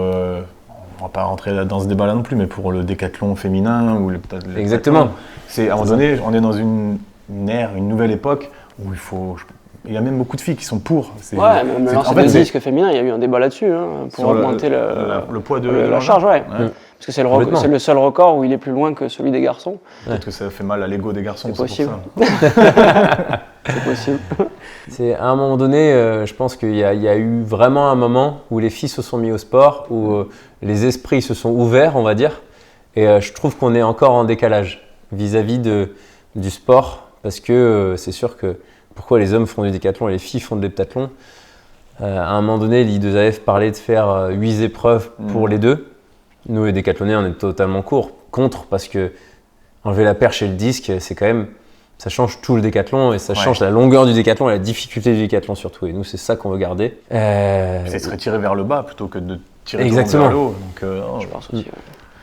faut s'ajuster avec notre époque, mais ça va être des débats qui vont avoir lieu dans les années à venir, c'est sûr. Mais après, il va falloir franchir le cap. Il y a des choses qui vont être mises en place. J'ai vu passer des choses, mais je ne sais plus sur quoi. Je ne sais plus sur quelle discipline. Ce qui est sûr, c'est qu'aujourd'hui, les heptathloniennes du présent ne voudraient pas faire du décathlon parce qu'elles se sont préparées toute leur vie pour l'heptathlon et on comprend parfaitement. En tout cas, les meilleurs, ouais, carrément. Si on devait commencer par le décathlon, on partirait des poussines et petit à petit, elles feraient du décathlon, elles iraient pas vers l'heptathlon, mais ça mettrait 10 ans, 12 ans à changer, je pense. Il faut identifier une génération et dire, Exactement. voilà, vous, maintenant, c'est du décathlon pour vous, en minime, en cadet. C'est ça. Et voilà, ça pourrait faire une transition en douceur. Mais bon, c'est des débats qui vont exister, j'en suis persuadé. Et ça ferait chier les 2AF parce que pour le format télé, le décathlon, c'est hyper pénible. Mais on est là, les athlètes, pour faire valoir un peu la beauté du sport et pas que les droits télé, je pense. Écoute, on a fait un peu le tour du sujet sur les haies, je crois. On va enchaîner avec un autre sujet un peu plus polémique aussi, c'est le saut en longueur. Donc toi, tu le pratiques dans le cadre du décathlon. Il y a un athlète en ce moment qui ultra domine la discipline, qui a tout gagné au moins 2 fois. C'est le grec Tentoglou, qui est double champion olympique, double champion du monde, plusieurs fois champion d'Europe également, en salle, en extérieur. Il a tout gagné ces 5 dernières années. Mais pour autant, c'est pas une superstar de l'athlétisme. Je trouve que c'est injuste pour lui. Il n'a pas un record de fou. Il est à 30 cm du record du monde. Et ce qui est intéressant, c'est qu'il y a une génération qui arrive aussi, qui vient un peu le titiller. Ça va amener des beaux duels à l'avenir. Mais il ne faudrait pas que ces duels, et c'est là que ça fait un peu polémique, soient gâchés par un règlement de World Athletics, nouveau règlement, qui concerne les planches de longueur, qui fait débat dans le milieu de la longueur. Toi, Kevin, est-ce que tu as déjà été confronté à ces nouvelles planches ? Est-ce que tu as déjà sauté sur ces nouvelles planches ? Moi, j'ai déjà sauté, je crois, sur ces nouvelles planches, si je ne me trompe pas, à partir de Eugene en 2022. Peut-être pas. Peut-être que c'était à Budapest la première fois. Je sais plus, mais je sais que j'ai déjà fait sur ces planches. Et comment dire ? En fait, le problème, c'est que pour certains profils, des gens qui impulsent d'une manière différente, c'est très problématique et ils glissent dessus. En gros, plus au moment de la pose de pied, le bassin est derrière le pied au niveau vertical, plus on a une chance de glisser vers l'avant. Et il y en a qui impulsent en force, parce que plus tu as le pied qui est devant, plus tu mets du temps à impulser, plus tu impulses en force. Et apparemment, moi ça m'est jamais arrivé, mais apparemment ces planches, c'est à cata, parce que dès que tu mords, tu poses ton pied sur cette matière qui est beaucoup plus glissante, qui s'accroche beaucoup moins avec les pointes que le reste. Donc j'ai vu des belles entorses ces derniers temps là-dessus, notamment notre Français Pommery qui galère à chaque fois. Et cette planche-là doit être remise aux normes après chaque concours, et c'est ce qui fait qu'elle est ultra glissante. Et c'est pour ça que World Athletics essaye de mettre en place une nouvelle réglementation avec des zones de saut. Et ces zones de saut-là devraient être de 30 cm, il me semble, de manière à ne pas dépasser cette zone de saut. Non, mais ils ont testé cet hiver, mais ça fait râler aussi les spécialistes. Donc parce qu'en fait, tu ne mords pas le jour. plus, c'est ça. Enfin, tu es dans un truc où... C'est plus la même discipline, encore une fois, on change la discipline. Donc certains sont d'accord, d'autres non. Et toi, si tu devais sauter avec une planche qui fait, allez, j'exagère, mais 50 cm, tu es sûr de ne pas mordre, on va dire, ou presque, ce qui fait que tu ne vas pas venir allonger, tu ne vas pas faire de faute technique ou quoi que ce soit. C'est ce qu'on fait chez les benjamins, en fait. Ouais, en fait, zone de saut, c'est pas faux. On enlève une grande dimension. On enlève de la difficulté. Mais après, il y a quelque chose qui est quand même, c'est l'appréhension du saut. Quand tu as une limite qui est proche de l'endroit où tu vas être mesuré, donc tu veux être plus proche de cette limite, tu te sens compressé contre la planche. Et cette compression, tu as l'impression que ça t'aide à faire une meilleure impulsion. C'est pour ça qu'on dit toujours que les sauteurs en longueur, les meilleurs sauts, c'est ceux qui sont mordus. S'ils se sentent tellement compressés, tellement proches qu'ils posent le pied plus rapidement, ça fait effet bâton et ça part beaucoup plus loin. Est-ce que si on enlève ça, il y aura les mêmes perfs ? Ça, je me pose la question parce que moi, je me sentirais limite un peu comme je me sens des fois au javelot. Au javelot, tu dois être loin parce que tu as tendance à mordre beaucoup, donc tu te laisses 3 mètres et tu te sens loin de l'endroit où tu peux mordre. Et des fois, tu as l'impression que tu fais des pas de géant pour arriver vers là. Est-ce qu'au saut en longueur, ce serait pareil si on enlevait la limite, la plasticine, enfin l'ex-plasticine, puisque maintenant c'est la caméra qui regarde ? Ça, c'est une bonne question, mais l'athlétisme est un sport quand même qui a une histoire. Il faut faire très attention quand on y touche. Faut y aller vraiment Carl Lewis, tu vois, Carl Lewis, qu'on connaît tous, qui disait, ça va te parler, c'était comme si on agrandissait le panier de basket pour aller plus de facilité, mais pour marquer aussi plus de points. En fait, pour revenir sur les sauts, c'est qu'il y a 33% des sauts qui sont mordus en grande compétition, et les droits télé, on dit, on voit des sauts mordus. Mais encore une fois, c'est pas le bon débat pour moi. Mais c'est pas les droits télé qui doivent décider du règlement. Mais surtout que je pense qu'ils se servent de ça parce que ça crée une certaine adrénaline pour le spectateur de se dire « Ouah, il est parti loin, est-ce qu'il a mordu ?» C'est cette question. Est-ce que c'est mordu ? Ou est-ce qu'il y a un record ? Moi, j'avais un partenaire d'entraînement qui faisait que de dire « J'ai mordu !» à chaque fois qu'il faisait un saut, et ça nous faisait rire parce qu'il était là. C'était quelqu'un qui mordait pratiquement 60% de ses sauts. Et je pense que pour le spectateur, c'est pour ça que les droits télé, je pense que là-dessus, ils mentent un peu. Parce que c'est possible. Ça crée vraiment de l'histoire. Parce qu'il n'y a pas que la perf pure, il y a aussi de la maîtrise de ton saut. Et il faut savoir une chose, c'est que quand tu es à la télé, tu vois la chose de profil, tu as l'impression que c'est hyper facile de ne pas mordre, mais il faut savoir que quand on est de face, on voit rien de la planche, on voit un petit truc comme ça, et au final, tu fais confiance en ta course et tu regardes pas où tu poses le pied quand tu impulses, parce que si tu regardes, forcément quand tu baisses la tête, tu as le cul qui va en arrière et l'impulsion est faussée, quoi. Et puis même si on fait une zone d'impulsion, comme ce que tu viens de dire, pour le public, tu vas le perdre, parce que tu sauras pas si celui qui va gagner le concours, c'est pas forcément celui qui va aller le plus loin dans le sable. Parce qu'ici, là, il impulse au début de cette zone, il va aller moins loin que celui qui impulse tout à la fin de la zone. Et donc pour le spectateur, il mesure forcément la fin de la zone. Non, il mesure au pied maintenant. Au pied. Ouais, c'est ça. C'est la réforme qui devrait être mise en place en 2026. Ça trop nul pour le spectateur et le téléspectateur. Ouais. Ah bah c'est sûr que tu pourras plus avoir les plots à 7, 8, 9 mètres, parce qu'en fonction d'où tu poses le pied, la perf fait la différence. Après ça n'a pas été encore validé, ils sont en phase de test pendant 2 ans, mais on n'a pas vu encore de compétition. Si, cet hiver avec Miambo. Miambo en Allemagne, je crois. Ouais, c'est ça, qui avait essayé de sauter, et ça s'était pas bien passé, mais bon, peu importe. Il n'y avait pas eu des grosses perfs dans Il n'y avait pas eu des grosses perfs. Pas forcément. Mais j'ai l'impression que l'idée d'Euro-Athlétique, c'est aussi de révolutionner un peu les records. On parle des chaussures carbone, des nouvelles pistes, les Mondo Track qui sont exceptionnels et qui arrivent là prochainement. Le record du saut en longueur, c'est 8,95 qui date de 91 et 7,52 de 1988 chez les femmes, et je pense qu'ils ont besoin aussi de se relancer. Ouais, mais c'est peut-être une idée. Pour moi, c'est ça le problème un peu, et c'est un peu le problème de la société aujourd'hui, c'est que le divertissement, tu le veux tout de suite, trop tout le temps. Et en fait, les gens ne se rendent pas compte que l'exceptionnel n'est exceptionnel que parce que ça arrive pas souvent. Et si on le banalise, c'est plus exceptionnel. C'est ça. Et en fait, regardez Duplantis. On est de moins en moins excité quand il bat le record du monde, alors que la première fois qu'il a battu le record du monde, même lui, il agit, il n'y a plus l'explosion émotionnelle, et ça, faut pas le prendre pour acquis de partout en fait. Et là, je vais mettre à dos tous les runners, mais c'est un peu la faute des demi-fondeurs, parce que complètement, des records du monde toutes les semaines. Des records du monde toutes les semaines. Si t'as pas un record du monde sur un Diamond League, la Diamond League elle est ratée. Mais il y en a peut-être qui vont être enlevés de ces dernières semaines. D'ailleurs, notre ami Jimmy Gracie a fait une story là-dessus, comme il n'en a pas fait qu'une en plus. Il aime bien. Ouais, ça m'a pris un petit quart d'heure de regarder toutes ces stories là-dessus. Et c'est vrai que, il y a eu des prix. Donc, je pense qu'il va y avoir des records du monde enlevés. La record du monde du marathon, elle a fait moins de 2,10. Cheptegei, non Cheptegei, la Kenyane qui a été, c'est sûr, elle n'a pas de record. Ce qu'il faut savoir, c'est que même en France, il y a eu 11 cas de dopage, sans rentrer dans les polémiques, 11 cas de dopage entre 2024 et 2025. Dans le demi-fond. Pas que dans le demi-fond, mais pour l'athlétisme français. C'est des infos qui sont sorties. C'est vrai ? On ne sait pas qui. Sur le site de la Fédé, il y a écrit X. Mais non. Il n'y a pas écrit, tu ne sais pas qui c'est. C'est souvent la sous-couche. Mais... Oui, c'est pas forcément. C'est pas des élites, sinon on le saurait. D'accord, ok. Mais il y a quand même. C'est juste en dessous, ceux qui visent de la qualité. Oui, d'accord, ok. Et ce qu'il faut savoir aussi, c'est que niveau statistique, il y a eu 26 records de France qui ont été battus en 2024 et 2025. C'est plus que les 10 dernières années mélangées. Sur le demi-fond. Non, tout, mais 19 en demi-fond et marche. 19 records, c'est plus que les 10 dernières années. Donc ça veut dire qu'il y a quand même eu une amélioration. Il y a eu l'émulation aussi qui a fait que. Mais il faut... Donc c'est cool pour le spectacle, mais on banalise l'exceptionnel et c'est dommage pour les athlètes. C'est ça. Et on ne peut plus comparer les époques, j'ai l'impression. Parce que Bekele est devenu un noob de l'athlétisme, j'ai l'impression.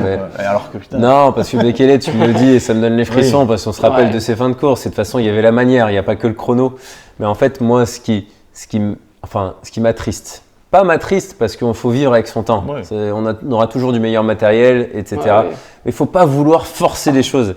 Et c'est sûr que Nike, en 2020, quand ils sortent leur prototype, ils ont fait du mal aux athlètes, entre guillemets, parce que, en fait, on valorisait plus la chaussure que le coureur quand il y avait des perfs.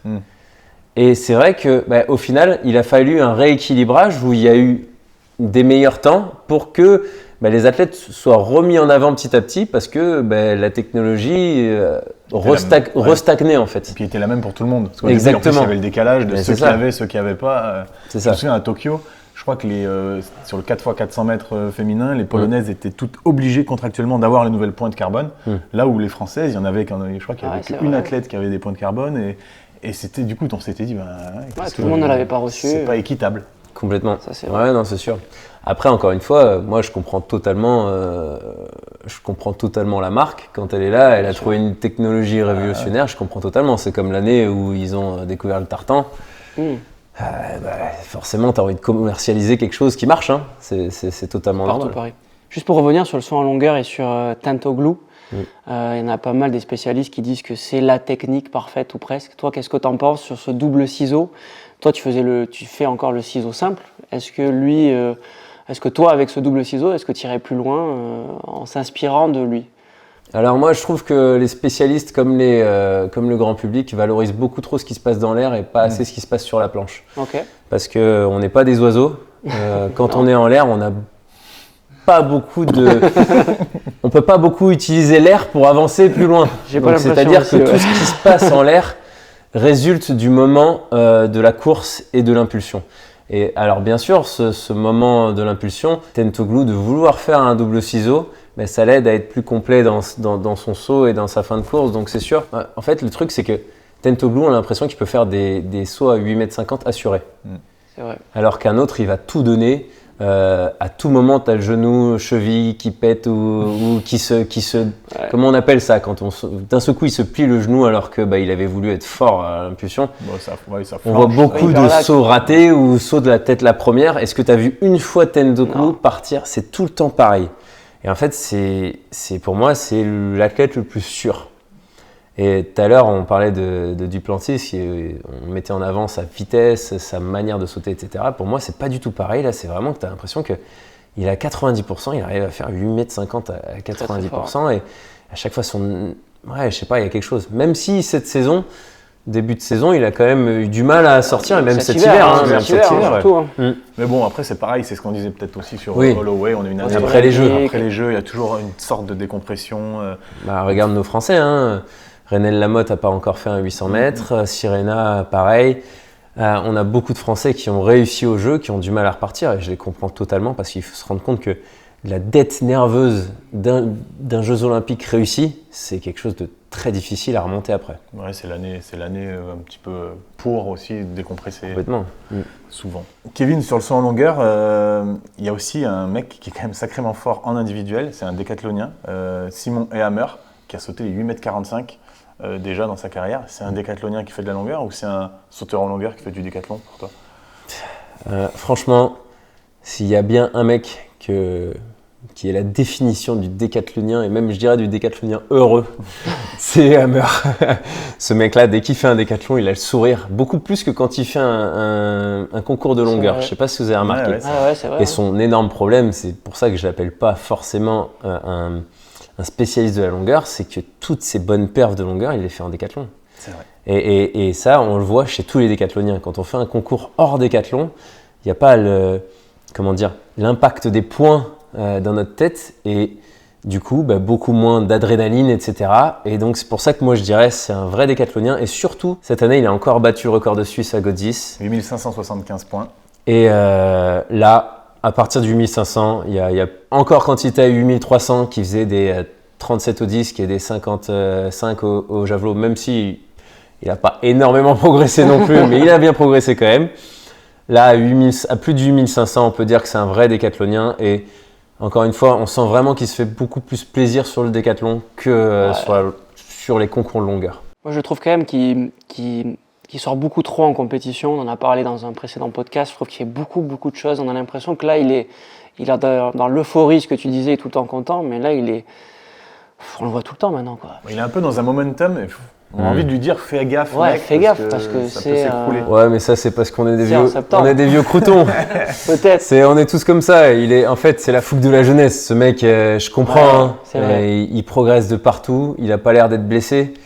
À part son opération du coude ou de l'épaule pour le javelot, il a eu aucune blessure. À un moment donné, il était juste un peu strappé sur la cheville gauche, mais à part ça, il y avait rien. Et je le comprends tellement. Moi, quand j'ai eu mon momentum en 2016, 2017, 2018, 2019, j'avais des petites blessures, mais je faisais les championnats de France avec les spécialistes sur les haies.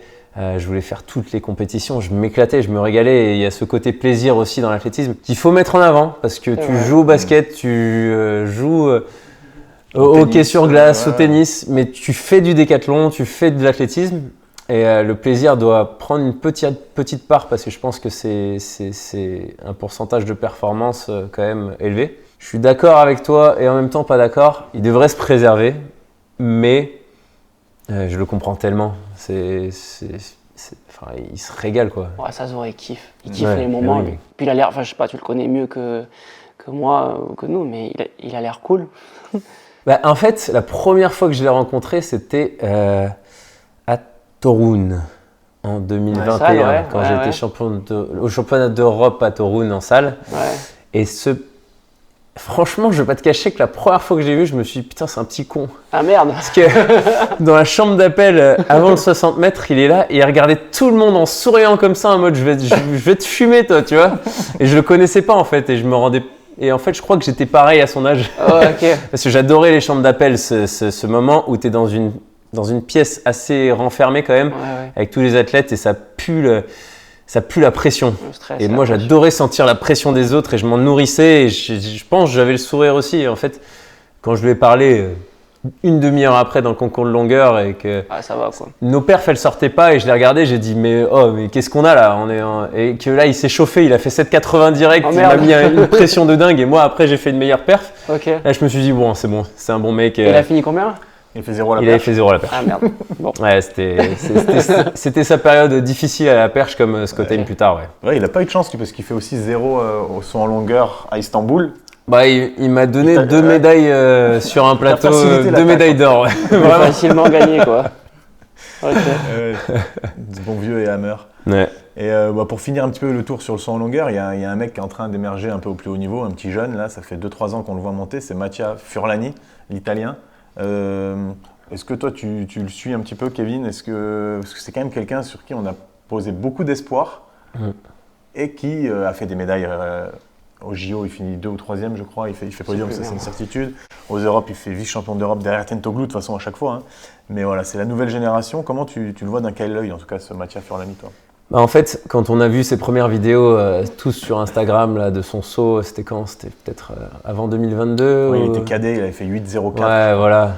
On se disait, oh là là, parce qu'il faisait de la hauteur à ce moment-là. Ouais. Et il avait un pied dantesque. Et on se disait, il fait de la hauteur, est-ce que ça va aller mieux? Et ces questions qu'on s'est posées à ce moment-là, ça a été un peu véridique parce qu'en fait, le truc, c'est que plus il gagne en vitesse, moins il arrive à avoir l'impulsion qu'il avait quand il avait un peu moins de vitesse. C'est-à-dire que là, on parle de temps de contact au sol toujours.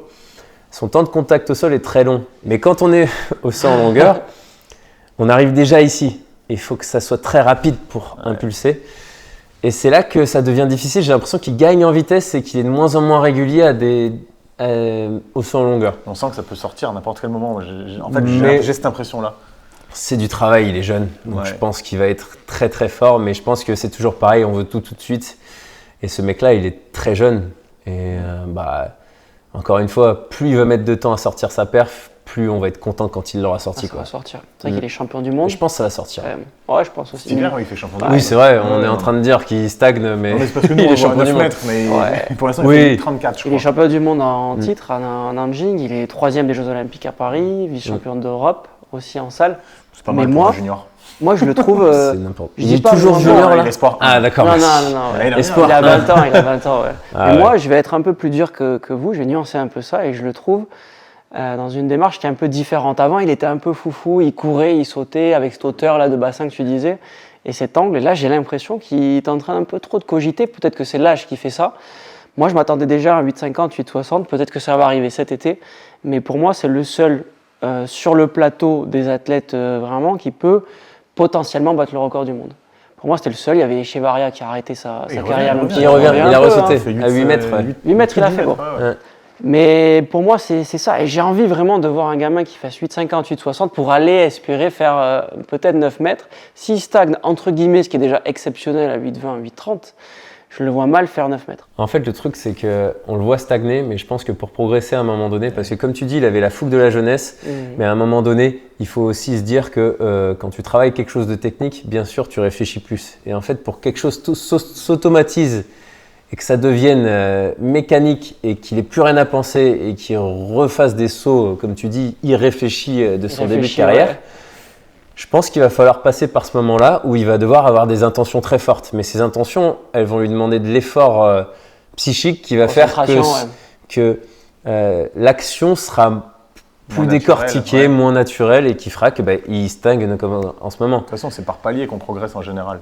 Regarde, quand chacun, on est tous passés par le 8 appuis sur les puis le 7. Je peux te dire que la première fois que j'ai fait du 7, je me suis arrêté devant la première haie. Donc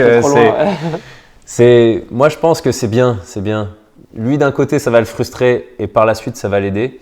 Et d'un autre côté, moi je pense que c'est le bon mécanisme de travailler techniquement maintenant pour être plus fort après, parce que à un moment donné, tu vois, c'est comme Sirena à un moment donné sur les haies. Et d'un seul coup ça a explosé sur 100 mètres haies alors qu'elle était bonne que sur 60 mètres haies, bonne entre guillemets bien sûr. Mais à un moment donné, si tu veux changer quelque chose pour être meilleur, il va y avoir une petite descente aux enfers qui fait que ça crée de la frustration, qui fait que ça crée de l'adrénaline quand tu recommences à y arriver. Je vois très bien ce que tu veux dire et j'espère vraiment qu'il va aller chercher ces perfs-là. Oui, là, c'est que de la... Parce que franchement... On spécule beaucoup. Ouais, bien sûr. On peut faire que ça. Notre rôle aussi. On ne peut pas anticiper ce qui se passe dans sa tête. Il n'y a pas d'action sur sa performance. Ce jeune-là. Juste une dernière petite question, là, moi, technique sur ce que tu ressens sur les femmes et sur Jasmine Sawyer, que moi j'adore. L'anglaise qui fait le double ciseau, c'est une des seules du circuit à faire ça. Est-ce que tu crois vraiment que ce double ciseau peut l'amener, peut-être pas elle, mais est la seule solution pour amener à battre le record du monde de 7,52 m qui est un record du monde dans une époque... J'ai dit ça tout à l'heure ? Non, c'est ma réponse. Et toi, je sens que tu es très, très partisan du double ciseau. Non, en vrai, même pas en plus. Non. Mais voilà, 7,52, on le sait, c'était une période, comme dit Alex souvent dans les podcasts, une période sombre de l'histoire. C'était une tathlonienne qui a fait ça. Ouais, c'est vrai en plus. Ouais. Mais est-ce que tu revois des filles sauter aussi loin ? Qu'est-ce qu'il faut est-ce qu'il faut qu'elles arrivent plus vite ? On sait que sur le circuit, elles vont moins vite que les anciennes sauteuses. Est-ce que c'est lié d'après toi ? Comment tu vois un peu ça ? Moi, je pense qu'il n'y a rien de lié au double ciseau. Comme je t'ai dit tout à l'heure, l'action, tu l'as fait au sol et dès que tu as quitté le sol, bien sûr, ça rééquilibre de faire un double ciseau, ça te donne des intentions pour l'impulsion, pour ta fin de course, comme j'ai dit, mais Sawyer, ça l'a aidé, d'autres, ça les a détruits. C'est vraiment des profils, et surtout des profils d'impulsion. Comme je te dis, c'est vraiment quand tu poses le pied au sol, où est ton bassin ? En fonction de ça, on te donne des intentions, dont le double ciseau, dont le saut en extension ou dans le simple ciseau. Eunice Barber, 7,05 en extension simple. Exactement. Sawyer, ça ne faisait pas simple aussi ? Elle faisait simple, elle fait double depuis Istanbul où elle a gagné. 7,00. Ouais, à un moment donné, elle faisait simple. Ouais. Moi, je pense que ça ne change pas grand-chose. C'est juste que si tu as un défaut technique, faire le double ciseau ou repasser sur un simple ou sur pas de ciseau, sur un saut en extension, ça peut aider. Elle s'est pété le tendon avec son double ciseau. Ouais, mais c'est pas le double ciseau qui a pété le tendon. Je sais pas. Ça, c'est de la spéculation. Non, mais je veux dire qu'elle a atterri trop tôt, tu vois, parce qu'elle a pas eu le temps de faire le double ciseau. Non, bien sûr. Si tu sautes à 6,00 m, faut pas faire un double ciseau. Je pense pas que on en voit souvent, malheureusement. Bon, allez, on a parlé de saut en longueur, on a parlé de hammer tout à l'heure. Ça nous fait une petite transition toute trouvée pour parler un peu quand même de ta discipline, Kevin, les épreuves combinées. Ah, enfin. J'essaie de vous y amener à chaque fois, mais on repart. Non, mais là, on va faire un vrai tour d'horizon parce que c'est en pleine évolution, en pleine émulation avec des anciens, dont tu fais partie, désolé de te le dire, Kevin. Ça fait longtemps que tu es sur le circuit. Il y a Kevin, il y a Damian Warner, Lepage, on le considère comme un ancien, alors qu'il n'est même pas si ancien que ça en plus. Non. Mais c'est pas la nouvelle génération, et il y a la nouvelle génération avec le champion olympique en titre Marcus Roos, le Norvégien, son compatriote qui a fait le record d'Europe, qui t'a piqué le record d'Europe cet hiver, Sander Skottheim, et notamment aussi un Allemand, Leo Neugbauer, qui a fait 8 961 points l'année dernière. Donc, des anciens toujours performants, des nouvelles générations ultra performantes également. C'est kiffant à suivre. Malheureusement pour toi, tu l'as suivi au JO, tu n'étais pas dedans, mais on a pris du plaisir à le suivre ensemble. C'était vraiment kiffant. Et cet hiver aussi, il y a eu des performances stratosphériques quand même, on va dire Stéphane. Vraiment stratosphérique. 2 Européens, plus de 1500 Tu chambres avec ce mot.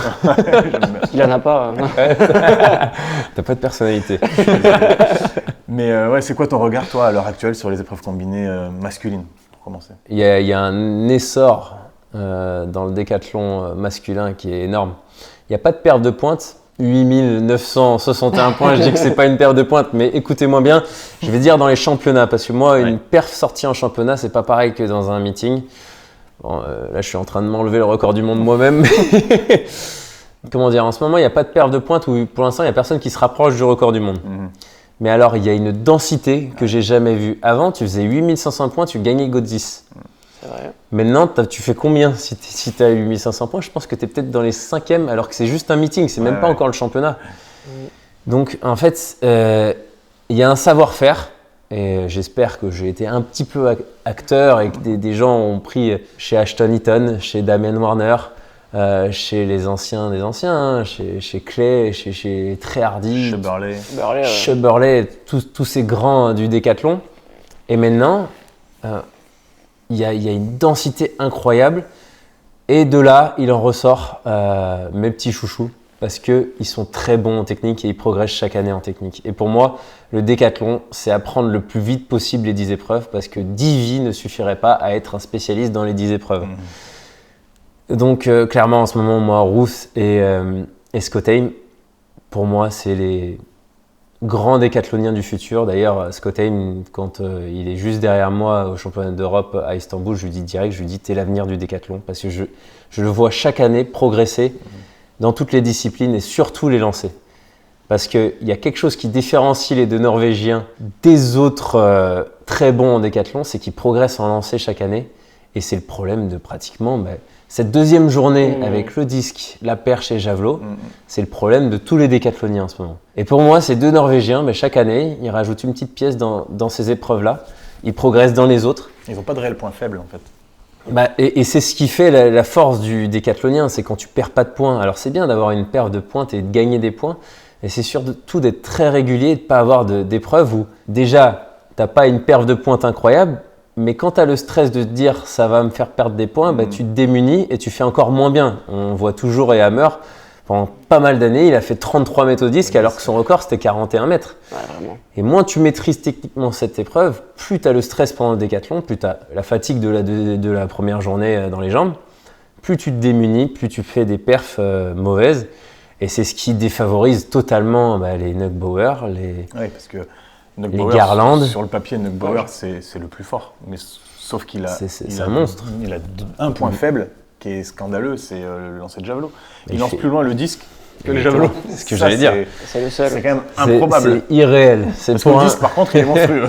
Mais il est complètement monstrueux. Et l'année dernière, il a fait sa perf de pointe à 58 mètres. Il a battu le record du monde en décathlon de 3 mètres. C'est énorme.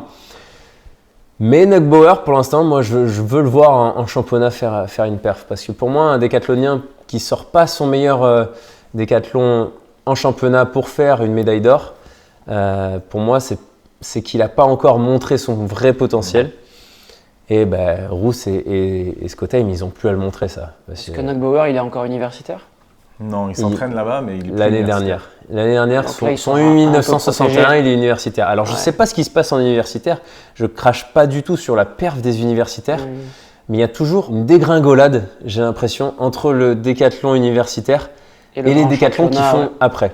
Mais Neugbauer et Garland sont en train un peu de nous faire mentir avec le beau Go10 qu'ils ont fait. Bon, tu me diras, Neugbauer, c'était pas exceptionnel, si? Il a fait combien? Je sais plus combien il a fait, mais c'était pas si mal, je crois, Go10, Neugbauer. Les universitaires peut-être sont un peu fatigués aussi en fin de saison. 8555. Oui, c'est vrai que c'est quand même loin, mais bon. De son 8900. Ça va. En fait, c'est rassurant presque. On a envie de se dire, au mois de mai, il fait 8005. Et à Tokyo, c'est tellement loin à Tokyo. Ouais, 2 mois. En fait, je pense qu'on va avoir beaucoup de réponses à Tokyo Ouais. en termes de décathlon. Savoir si Scott Time, avec sa saison hivernale de dingue et son Godis de dingue, il arrive à rester dans cette effervescence et à battre les autres. Et parce que Scott Time, on le rappelle, il a fait 8909 points. Hein. C'est Oui. Incroyable. C'est pas mal du tout au mois de mai, là. C'est pas mal. Ouais, ça le met dans les meilleurs décathloniens de tous les temps. De toute façon, on quand tu parlait de dépasses les momentum 1900. tout à l'heure, lui, il est dedans aussi. Là, hein. Il bat 2 fois le record d'Europe en heptathlon cet hiver. Il fait champion d'Europe, champion du monde. Très très fort. Et là, il fait 8900, record de Norvège. C'est la 7e meilleure performance, tous les performeur temps. de tous les temps, Ouais. à égalité avec Lepage. Ouais. Donc, qui avait fait ça à Budapest. Non, Donc, c'est pas mal. C'est pas Il est mal. jeune en plus. Mais ouais, il est ouais. quoi? Il a 2002. 23 ans. C'est un 2002, 2002. 23 ans. 23 ans, donc c'est... Qu'est-ce qui fait qu'il y a plusieurs écoles d'après toi? On sait qu'il y a eu l'école estonienne, République tchèque, il y a eu l'école aussi allemande, là on voit l'école un peu norvégienne. Qu'est-ce qui fait que dans différents pays, d'un seul coup, tu vois l'émergence de 2 athlètes, 3 athlètes? Moi je dis toujours pareil, hein, c'est quand tu as un exemple, tu te fixes des limites par rapport à cet exemple. Donc forcément quand tu as quelqu'un de fort, tu le suis et tu veux devenir meilleur. C'est pour ça qu'à un moment donné, on a une école allemande, c'est que tu as eu un très bon allemand et derrière tu as eu tous ces jeunes qui sont venus, notamment Kai Kazimierek, Rico Freimuth ou celui qui a fait 2e à Moscou, Schreider. Ouais. Tu avais plein de décathloniens. Tu as eu l'école américaine où tout le temps, Ouais. c'est juste les Américains. On va pas dire qu'il y a une école, c'est la normalité américaine Là d'être aussi, on fort banalise. de partout. Ouais, vraiment, vraiment ça. Donc en ce moment, tu n'as pas trop d'Américains, enfin dans le haut du plateau. Mais non, l'école norvégienne, moi je pense à des Ingebrigtsen, je pense à Warholm, je pense à... Voilà, j'ai l'impression que là-bas, ils ont une vraie école du travail et où ils savent comment travailler pour rendre les gens forts. Il suffit d'avoir un bon potentiel pour bien le transformer. En Amérique, c'est la densité. T'en prends 90, tu leur fais un entraînement acharné et les survivants, c'est des extraterrestres. En Allemagne, je ne connais pas trop, mais il y a quand même une belle politique du travail aussi, comme les Norvégiens, mais c'est un peu plus bourrin. Mais vraiment, les Norvégiens, moi, Roos et Scott Time, dès que je les ai vus, j'ai su qu'ils allaient être bons parce que tu sens que c'est tout ce qu'ils font, c'est maîtrisé. Et au décathlon, en fait, la maîtrise, ça fait tout. Parce que tu peux être à 95% de toutes tes perfs et faire des gros scores, en fait. Sans maîtrise, la puissance n'est rien. C'était le slogan de Goodyear, je crois, à une époque, ou Pirelli. C'est ça. Et ces Norvégiens, ils sont impressionnants parce qu'ils ont été forts assez tôt quand même, assez forts jeunes. Lequel des deux est le meilleur d'après toi? S'il y en avait un qui devait C'est peut-être dur, hein. titiller ton record qui me paraît intouchable, Ah, mais putain. ce serait lequel des deux? C'est des gens que j'apprécie beaucoup et je sais qu'ils me suivent sur les réseaux. Je sais qu'il y a un réel qui va sortir de ce que je vais dire. Mais je vais quand même être franc. Alors, pour moi, Roos a fait une compétition cette année depuis les Jeux. Il a fait la perche, il a battu son record, il a fait 5,30. Ouais. Donc, je ne vais pas trop m'avancer, mais c'est sûr que celui qui a le plus progressé dernièrement, c'est Scott Time, Ouais, c'est sûr. et qui a encore de la marge de progression. Donc, pour moi, je vais dire que Scott Time, d'un point de vue général, je le vois devant Roos. Pour l'instant, j'ai qu'une hâte, c'est d'être impressionné par Roos à Tokyo, parce que pour l'instant, il fait tourner les têtes un petit peu. Mais il a montré Il que ça va sort être là le rien. jour J aussi. Hein. Exactement. Tu le disais tout à l'heure, toi, c'est ça qui te plaît aussi. Être là en meeting, c'est bien, mais être là au grand championnat, c'est là qu'il y a les médailles, c'est là que ça compte. Et lui, il a montré qu'il était capable de ça. En tout Mais cas. pas sûr qu'il fasse un décathlon avant Tokyo peut-être. Ah non, il en non. fera pas. Là, ce sera un peu tard. Donc Ah en oui, plus, il se Ça, je protège. suis content qu'il fasse ça. Ouais. Parce que Ouais. Scott Time, on parlait des hammers de Scott Time qui sont dans le momentum et Ouais. qui écoutent les émotions et qui veulent tout faire. Roos, je trouve qu'il y a une vraie politique de préservation pour lui. Je ne sais pas si ça vient de lui ou de ses entraîneurs, mais je crois qu'il s'entraîne avec Scott Time, non? Il partage les Avec coachs le en même coach. commun, Hein. Ouais. Mhm. Donc j'ai l'impression que c'est un peu sa politique à lui de se dire moi je veux durer et je veux faire des grandes performances dans les compétitions qui comptent. Il faut savoir qu'un décathlon c'est une très grosse dette physique. Quand tu es jeune ça passe. Au fur et à mesure des années, tu peux en faire de moins en moins. Donc pour moi c'est une très belle politique qu'il fait et on va voir. On va être spectateur comme tous les autres athlètes qu'on a un petit peu jugés là. On peut que espérer de les voir réussir et moi je pense que Roos a beaucoup de chances de devenir très fort au top en 2028. Cette année, je suis sur sa fiche, la Rousse, il a donc fait 2 compètes et il a déjà battu 3 records personnels. Hein. Le javelot, il a fait 67,89 m, 14,07 sur les haies, ce qui était un point faible pour lui, il faisait 14,20 en général, mais là en rentrée il fait 14,07. Et le record à la perche. Et record à la perche à 5,33. ouais. Donc 3 épreuves, 3 records. je crois qu'il est pas si mal. Ah en tout cas, il est sur une belle dynamique et ça va être plaisant à voir. C'est pour tous ceux qui adorent voir la méthode d'entraînement, suivez-le sur les réseaux sociaux parce que c'est impressionnant. Tu sens que l'hiver, il commence par de la côte douce, il fait 200 mètres à 80% et il met des vidéos comme ça pendant 2 mois. Tu te dis mais mec, tu fais que ça et puis après ça change. Tu vois des haies, et un peu de sprint, puis après tu vois des lances.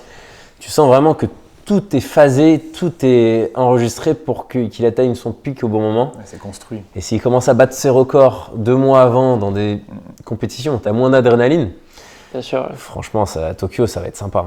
Et je pense qu'il va y avoir un sacré combat. Et les 2 Norvégiens, franchement. C'est un peu comme à Budapest entre les 2 Canadiens, Warner et Lepage. Hein. Parce qu'il ne faut pas les enterrer non plus, ces 2-là. Warner, attention, non, jamais l'enterrer. Pas du tout. Très très fort, lui, c'est sûr. Pour moi, c'est le décathlonien ultime. Il n'a pas fait les médailles qu'il aurait dû faire vis-à-vis de son potentiel, qui va avec son potentiel. Mais par contre, c'est le mec qui a le plus duré chez les décathloniens, parce qu'il faut savoir que des décathloniens, on en a vu passer, qui arrivaient à durer pendant 2 ans et qui se blessaient et qui n'arrivaient jamais à revenir, parce que le décathlon, c'est 10 épreuves. 10 épreuves que tu maîtrises moins, bien sûr, parce que tu as moins de temps de les pratiquer. Et donc, 10 fois plus de chances de se blesser dans chacune d'entre elles. Parce que tu fais une erreur en longueur, tu te pètes la cheville. Une erreur en hauteur, tu te pètes le genou. Une erreur au javelot, tu te pètes le coude. Il faut savoir que quand tu ne peux pas faire une seule épreuve dans le décathlon, tu ne peux pas faire tout le décathlon. Donc, j'ai vu tellement de décathloniens qui, à cause d'une épreuve, ne pouvaient pas tout simplement faire le décathlon en entier, quoi. Ah, c'est sûr que le décathlon, c'est dur. C'est ce qui fait aussi son charme. Son charme et que tu kiffes, qu'on kiffe le suivre.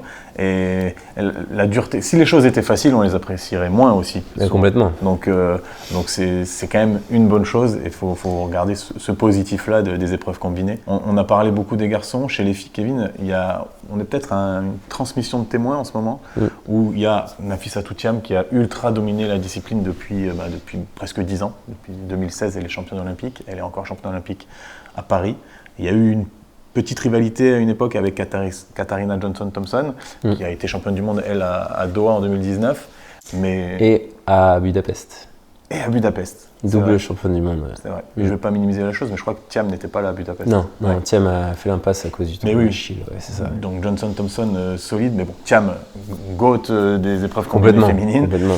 Et là, on est sur une rivalité nouvelle qui risque de s'installer, et je suis très curieux de la voir. C'est avec Thiam toujours, Johnson-Thompson, je pense qu'elle va être là aussi. Mais la nouvelle pépite des épreuves combinées, c'est Anna Hall, qu'on voit venir depuis quelques années, qui est passée un peu à côté l'année dernière, mais qui là a fait un Godzis monstrueux avec plus de 7000 points au mois de mai. Deuxième meilleure perf de tous les temps. Égalité. Avec Égalité. Carolina Klüft. Mais non. Ah ouais, ça j'avais pas la ref. Exceptionnel, énorme. Donc voilà, quel regard tu as dessus? Est-ce que Thiam va continuer son hégémonie sur l'heptathlon féminin ou est-ce que Hall va prendre la main? Alors, c'est vrai que ce combat, on l'attendait depuis l'année dernière avec Anna Hall, mais c'est vrai qu'elle s'est fait opérer 6 mois avant les Jeux, et franchement, rien qu'elle fasse les Jeux, c'était assez exceptionnel. Donc, on ne peut pas lui en vouloir de ne pas avoir mis de bâton dans les roues à Thiam l'année dernière. Bon, Thiam, on la connaît. Hein. C'est un extraterrestre physique. Hein, je veux dire, elle n'a aucun point faible et elle arrive à faire des perfs depuis des années incroyables. Elle est très intelligente avec son corps, c'est-à-dire que dès qu'elle a eu une douleur au tendon d'Achille, elle n'a pas fait Budapest et championnat du monde en 2023. Et l'année d'après, où on s'est dit, est-ce que c'est le début de la fin, etc. En tant que bon Français, on se pose toujours ces questions dès que. C'est pas faux. Et elle revient au jeu, elle gagne avec les honneurs, quoi. Donc, moi, Thiam, je l'enterre pas du tout. Mais c'est vrai que là, Anna Hall a fait une perf tellement énorme. Anna Hall, elle a l'esprit de la championne. C'est-à-dire que plus la pression est haute, plus ça en vaut la chandelle, plus elle est là. Si elle est en forme, elle sera là. Donc, si physiquement tout va bien pour Hall, je vois un très gros combat. Katharina, je la vois pas à 7000 points comme elle a pu y être. Je sais pas, ça, encore une fois, c'est de la spéculation. Hein. J'aime bien me faire surprendre et t'es jamais sûr de ce que font les gens. Et de toute façon, si t'es pas avec eux tous les jours, tu peux pas juger. Et puis, surtout en épreuve combinée, il y a tellement de paramètres aléatoires que c'est très compliqué. Et puis sur un an, tu prouves ce que tu vaux que sur une journée. Donc c'est vraiment l'attente toute l'année pour le jour J, quoi. Mais là, c'est vrai que ça fait saliver. Chez les garçons, on salive, et chez les filles, moi, je salive aussi. Parce que les trois, ça va être dingue. On met Johnson-Thompson dans l'équation, mais je pense que ça va tourner entre Thiam et Hall, et ça va être... Mais Nafi, elle a fait une compète cette année? Elle a fait des trucs. Tout de suite. J'ai vu qu'elle avait fait Londres, non? Ou... Katharina a été annoncée à Londres, mais Non, je crois elle qu'elle a a rien fait. elle a rien fait. C'est ça aussi, hein. C'est un peu comme Rousse. Bon, Rousse a fait 3 épreuves, mais... Elle est énorme. De quoi? Elle fait rien, elle a rien fait. Bah oui. Depuis les Jeux, ça dernière Alors compète, c'est tu les te Jeux. dis, est-ce qu'elle est blessée? Ouais, est-ce Est-ce qu'elle s'entraîne et ciao? Mais moi je vois sur ses réseaux sociaux Elle quand même qu'elle s'entraîne. Ouais. Moi j'adore les sportifs qui font ça, Ouais. qui font rien de l'année et qui arrivent le jour J. Tout le monde les a enterrés et là d'un seul coup elle ferme toutes les bouches et tout. Donc moi ce que j'ai hâte de voir, je veux faire aucun pronostic, c'est vraiment le combat. Après on n'est jamais à l'abri d'une petite nouvelle. Hein. Ouais, carrément. Et Bah, j'espère qu'il y aura une des petite jeune qui est en nouvelles, train d'émerger, elle est pas encore, elle vient de faire championne d'Europe espoir. C'est Saga Vaninen qui avait C'est gagné ça. aussi les mondes et les Europes cet hiver, qui a fait 6500 et quelques, 6006 peut-être, 5005, ouais. 6005. Ouais. Mais c'est une espoir. Ouais. Elle a un potentiel assez intéressant. Elle n'est pas encore au niveau des toutes meilleures, mais je pense que dans les années à venir, en tout cas pour LA 2028, il va falloir la suivre elle, parce qu'elle peut être podiumée en tout cas à LA. Mais là, ça va être trop juste. Les deux sont à plus de 7000 points. Oui, non.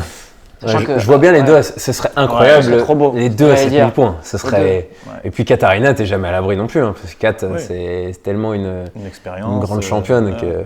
Mais Anna Hall, quand même, chie entre guillemets à Godis sa longueur. En réussissant sa longueur, Ouais. elle faisait 7100, 7150 points.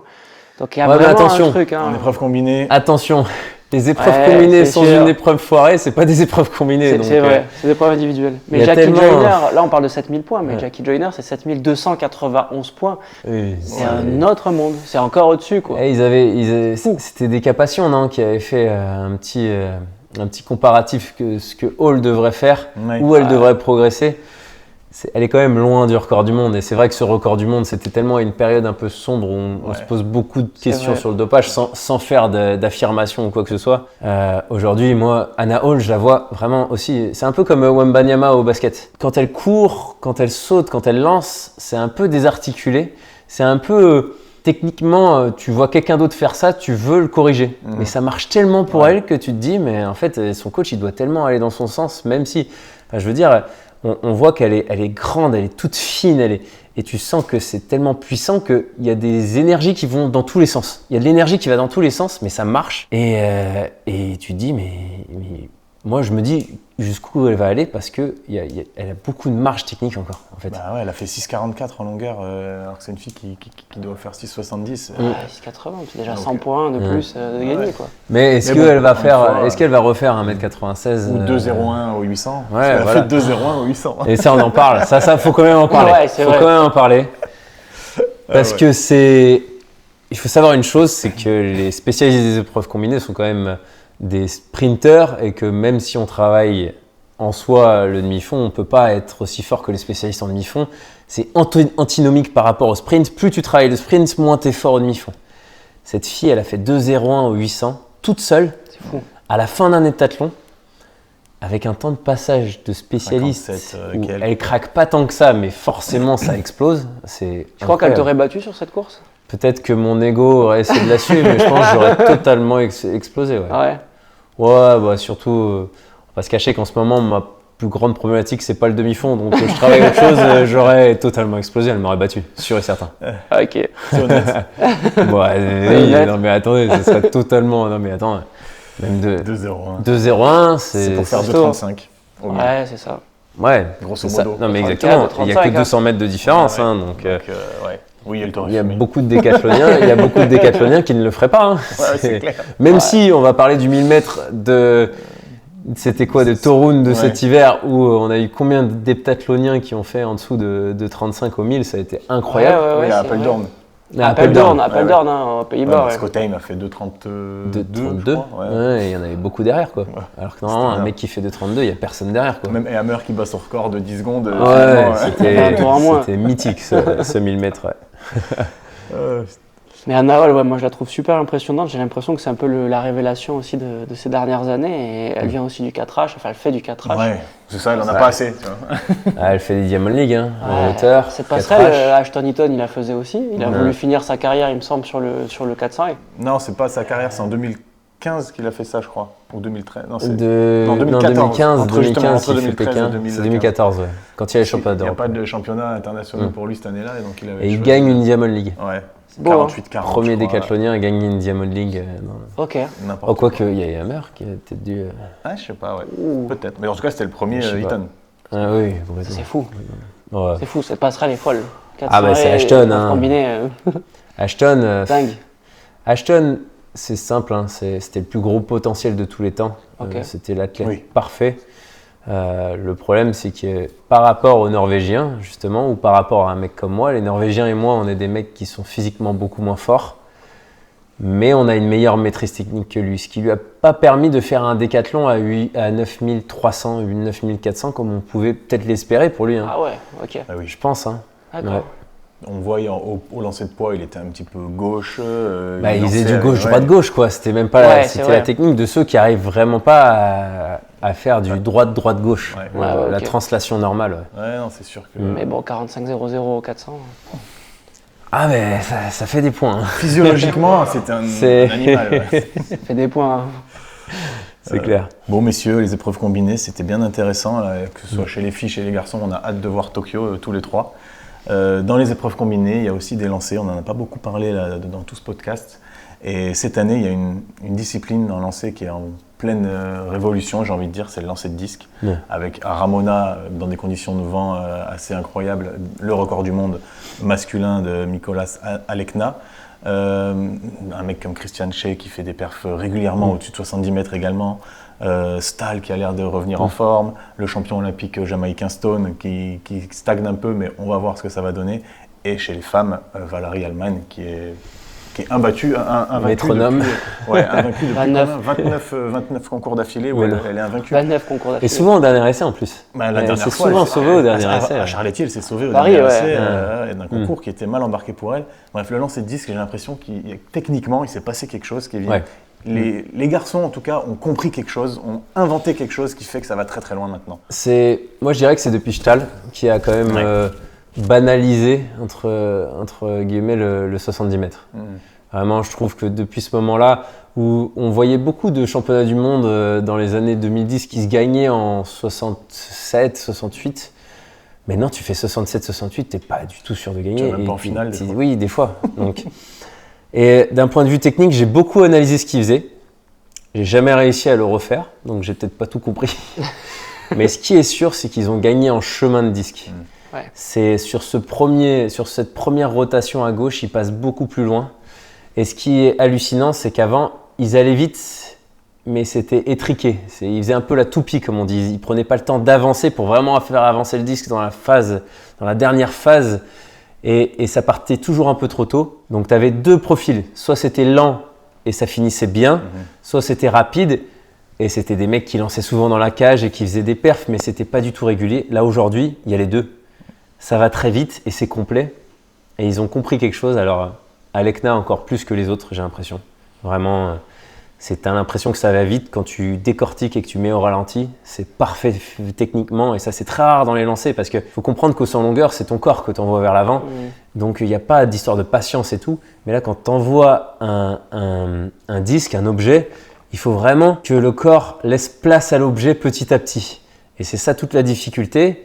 Et ceux qui voulaient chicher, comme on dit dans le jargon du lancer, ben en général, ils faisaient tout trop vite. Et là, Alekna, il fait tout vite et dans le bon ordre. Et ça donne des jets, ça donne des records du monde, etc. 75 mètres. Et puis même, on n'a pas parlé de l'Australien qui a fait aussi… Mathieu Denny, qui a Mathieu- fait 74 mètres et quelques aussi à Et Ramona. qu'on attend beaucoup au championnat, parce que pour l'instant, au championnat, on ne l'avait jamais vu. Donc non, c'est quelque chose qui a été compris. Et Allman, j'ai l'impression que c'est un peu la version féminine de ce que je viens d'expliquer. Elle fait tout dans l'ordre. Et tout simplement, sa régularité est plus grande que les autres. Et elle arrive toujours à sortir un G en compétition, qui est c'est la reine des 69 mètres. Quoi. Elle a C'est- banalisé les 69-70 C'est mètres. exactement. Et limite, on est un peu déçu qu'il n'y ait pas un jet de pointe, parce que quand tu es aussi régulier, normalement, il y a un jet qui part. Elle a fait 73 à Ramona. Mais c'était à Ramona. C'était à et- Ramona, je suis d'accord. Non, mais bien sûr, hein, c'est incroyable. Hein. Et le record du monde homme, il s'est fait aussi à Ramona. Hein. Mais il lui manque, je trouve, une concurrente. Il lui manque quelqu'un qui vient la Qui titiller. la pousse. Un peu comme Ouais. Alekna et Che, qui sont vraiment en confrontation. Je trouve qu'il lui manque quelqu'un à Allemagne, peut-être pour se sortir les doigts encore plus. Ouais, l'adversité, ça crée toujours de l'adrénaline, et l'adrénaline, ça crée quelque chose de... Pour les grands champions, ça crée quelque chose de positif. Donc c'est vrai qu'on lui attend une concurrente qui ferait qu'elles doivent se sortir les doigts à un moment donné où c'est dur, et c'est là que ça sortirait, je pense. Et toi, qu'est-ce que tu penses du coup Ramona, record du monde, très bien, il faut quand même relativiser la performance ou voilà, c'est le record du monde, et quoi qu'il arrive, c'est le record du monde. On sait statistiquement qu'il y a une différence entre lancer dans un champ de patates comme à Ramona et lancer dans un stade olympique ou un stade fermé. C'est quoi ces différences-là et qu'est-ce que ça entraîne ? En fait, dès qu'on a le vent de face, il y a un phénomène de portance qui fait un peu comme les avions qui décollent, toujours le vent de face. Hein. C'est quelque chose qu'on n'a jamais dans les stades fermés, parce que le vent de tous les côtés c'est fermé, donc ne rentre jamais. Et s'il rentre, c'est une petite toupie comme ça, et en général il y a un phénomène de tornade, c'est-à-dire qu'au milieu du stade, là où il lance le disque, il n'y a pas de vent. En stade, pour moi, c'est ce que j'appelle des perfs absolus, c'est-à-dire que tu pourras jamais être moins aidé que dans les stades de grands championnats fermés. Et puis c'est du duel au final. C'est exactement. La confrontation d'homme-homme ou de femme. Après, le sport, c'est aussi s'adapter aux conditions. C'est pour ça qu'un record du monde hors stade, il compte. C'est qu'à un moment donné, tu as le vent de face. Mettre le disque dans le vent, parce qu'on dit vraiment le mettre dans le vent, c'est vraiment sentir d'où vient le vent et finir son geste. Et dès qu'il tremble, il prend un peu moins le vent, donc c'est aussi un savoir-faire, hein. Donc il ne faut pas enlever les perfs qui sont faits à Ramona, parce qu'il y a la particularité du vent, mais le meilleur reste toujours le meilleur, même là-bas. Tu as déjà bénéficié, toi, de vent de face Pas du tout. J'ai pas un bon lancer, moi, il fait comme ça le disque, donc en général, quand j'ai vent de face, c'est pas terrible. Et je fais toujours mes meilleurs perfs en stade fermé, à part mon record, je dirais, à 52. Sinon, j'ai toujours fait des meilleurs perfs en disque en championnat, j'ai l'impression. Je me souviens, moi, d'un lancer à Saint-Denis, quand tu fais la qualif en 2000. C'était le vent qui l'avait ramené celui-là, non aussi. Il était parti hors zone et il était revenu avec le vent. C'était un peu... C'était le plateau qui glissait à fond. Ouais. Il y en a qui aiment bien, mais nous, les décathloniens, on n'est pas très techniques, donc on est un peu moins stable sur nos appuis. Quand ça glisse, on n'aime pas du tout. Saint-Denis, à La Réunion. Le plateau, il glissait à mort et j'avais sauvé le deuxième essai, mais... Le disque avait fait comme ça hors zone et avec le vent, c'était revenu dans la lucarne au 50 chaotique. Mètres. Là. Chaotique. Et là, on parle du disque à l'international, mais il ne faut pas oublier quand même qu'on a un Français qui a fait 70 mètres. Oui, c'est vrai. Olason Jouan, 70 mètres. Moi, j'étais là ce jour-là, à Alès. Ah ouais. Et c'était un meeting, comme tu dis, un peu champ de patates, sur un stade très ouvert. Le vent était vraiment de 3/4 face. Et pour la petite anecdote, il y a eu 9 lancers sur ce concours-là. Donc, il a eu la chance d'avoir un concours de qualif en début de meeting, de 3 lancers. Okay. Il était forcément qualifié parce qu'ils n'étaient que 4. Et 1h30 après, l'organisation avait décidé de rajouter, c'était déjà prévu pour eux, avec Jordan Guassem et Olason, de faire un deuxième concours de finale sur 6 lancers. Donc il a eu 9 lancers, c'est au 9e lancé, il me semble, qui fait cette perf-là. Donc, il avait déjà battu son record avant. Il avait battu son record. Et là, il fait 70 au dernier. 70-32, et ça paraît loin sur les bilans. Je crois qu'il est 40 ou 50e au bilan mondial tout temps.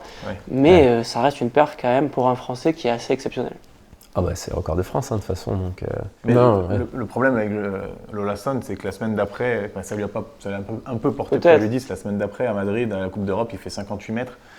Et du coup, c'est pas pareil, il s'est entre guillemets fait tomber dessus, mais genre, des fois de faire des performances en conditions optimisées à fond, après on tombe de haut, la compétition d'après, et on a du mal à rebattre son record, on peut rentrer dans une certaine frustration, donc il faut avoir conscience de son niveau aussi, j'ai envie de dire. Si je peux me permettre, pour moi les 70 mètres ils sont faits. Ouais, c'est maintenant la régularité, il faut qu'il l'a pas démontré encore.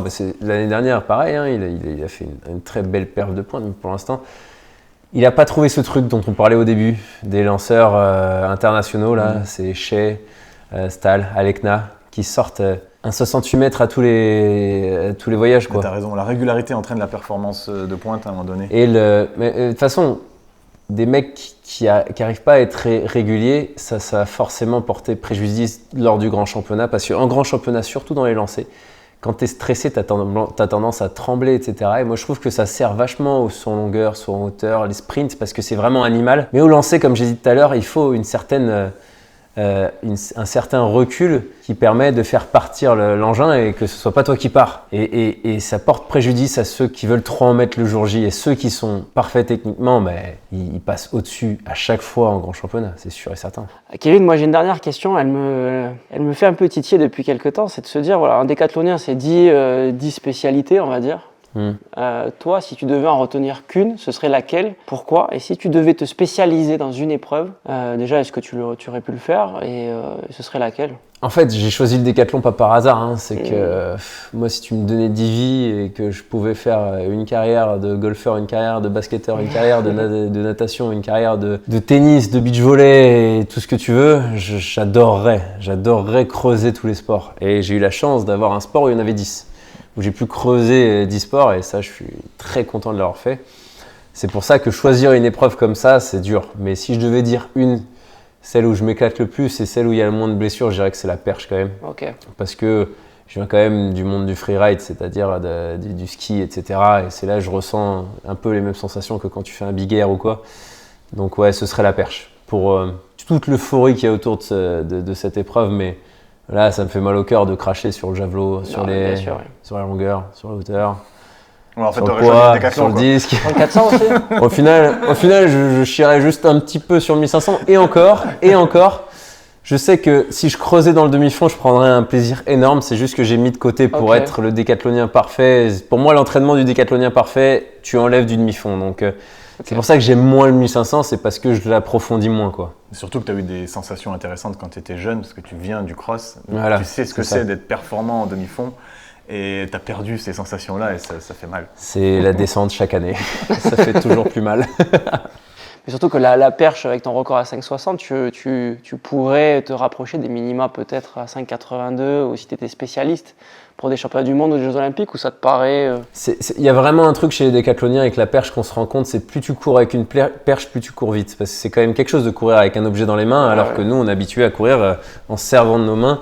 Et on voit quand même qu'un Duplantis qui a commencé à 3 ans, quand il a une perche, tu as l'impression que c'est intégré dans lui et qu'il court mieux avec une perche que sans. Donc je dis que j'étais assez bon au sprint pour, si je m'entraînais qu'à la perche, à arriver beaucoup plus haut qu'à 5,60. Je pense. C'est sûr que j'aurais pu faire quelque chose. Après, là, encore une fois, je me sublime, mais ça se trouve, il me faut du décathlon pour être bon à la perche. Et si j'avais fait que de la perche, j'aurais même pas fait 5,60, hein, ça se trouve. Okay. Bon, Kevin, merci de nous avoir accueillis chez toi dans un premier temps. Avec plaisir. D'avoir répondu présent pour ce podcast, un petit peu ce nouveau format un peu particulier. On a pris le temps de faire le tour de pas mal de sujets d'actualité, de sujets un peu spécifiques. Merci Stéphane, merci Kevin, et les amis, on se retrouvera très très bientôt pour parler toujours d'athlétisme, bien évidemment, et de l'actualité qui va arriver avec notamment les championnats de France élite et les championnats nationaux, les trials, qui vont nous délivrer pas mal de dramaturgie en vue de Tokyo 2025 au mois de septembre. À très très bientôt les amis.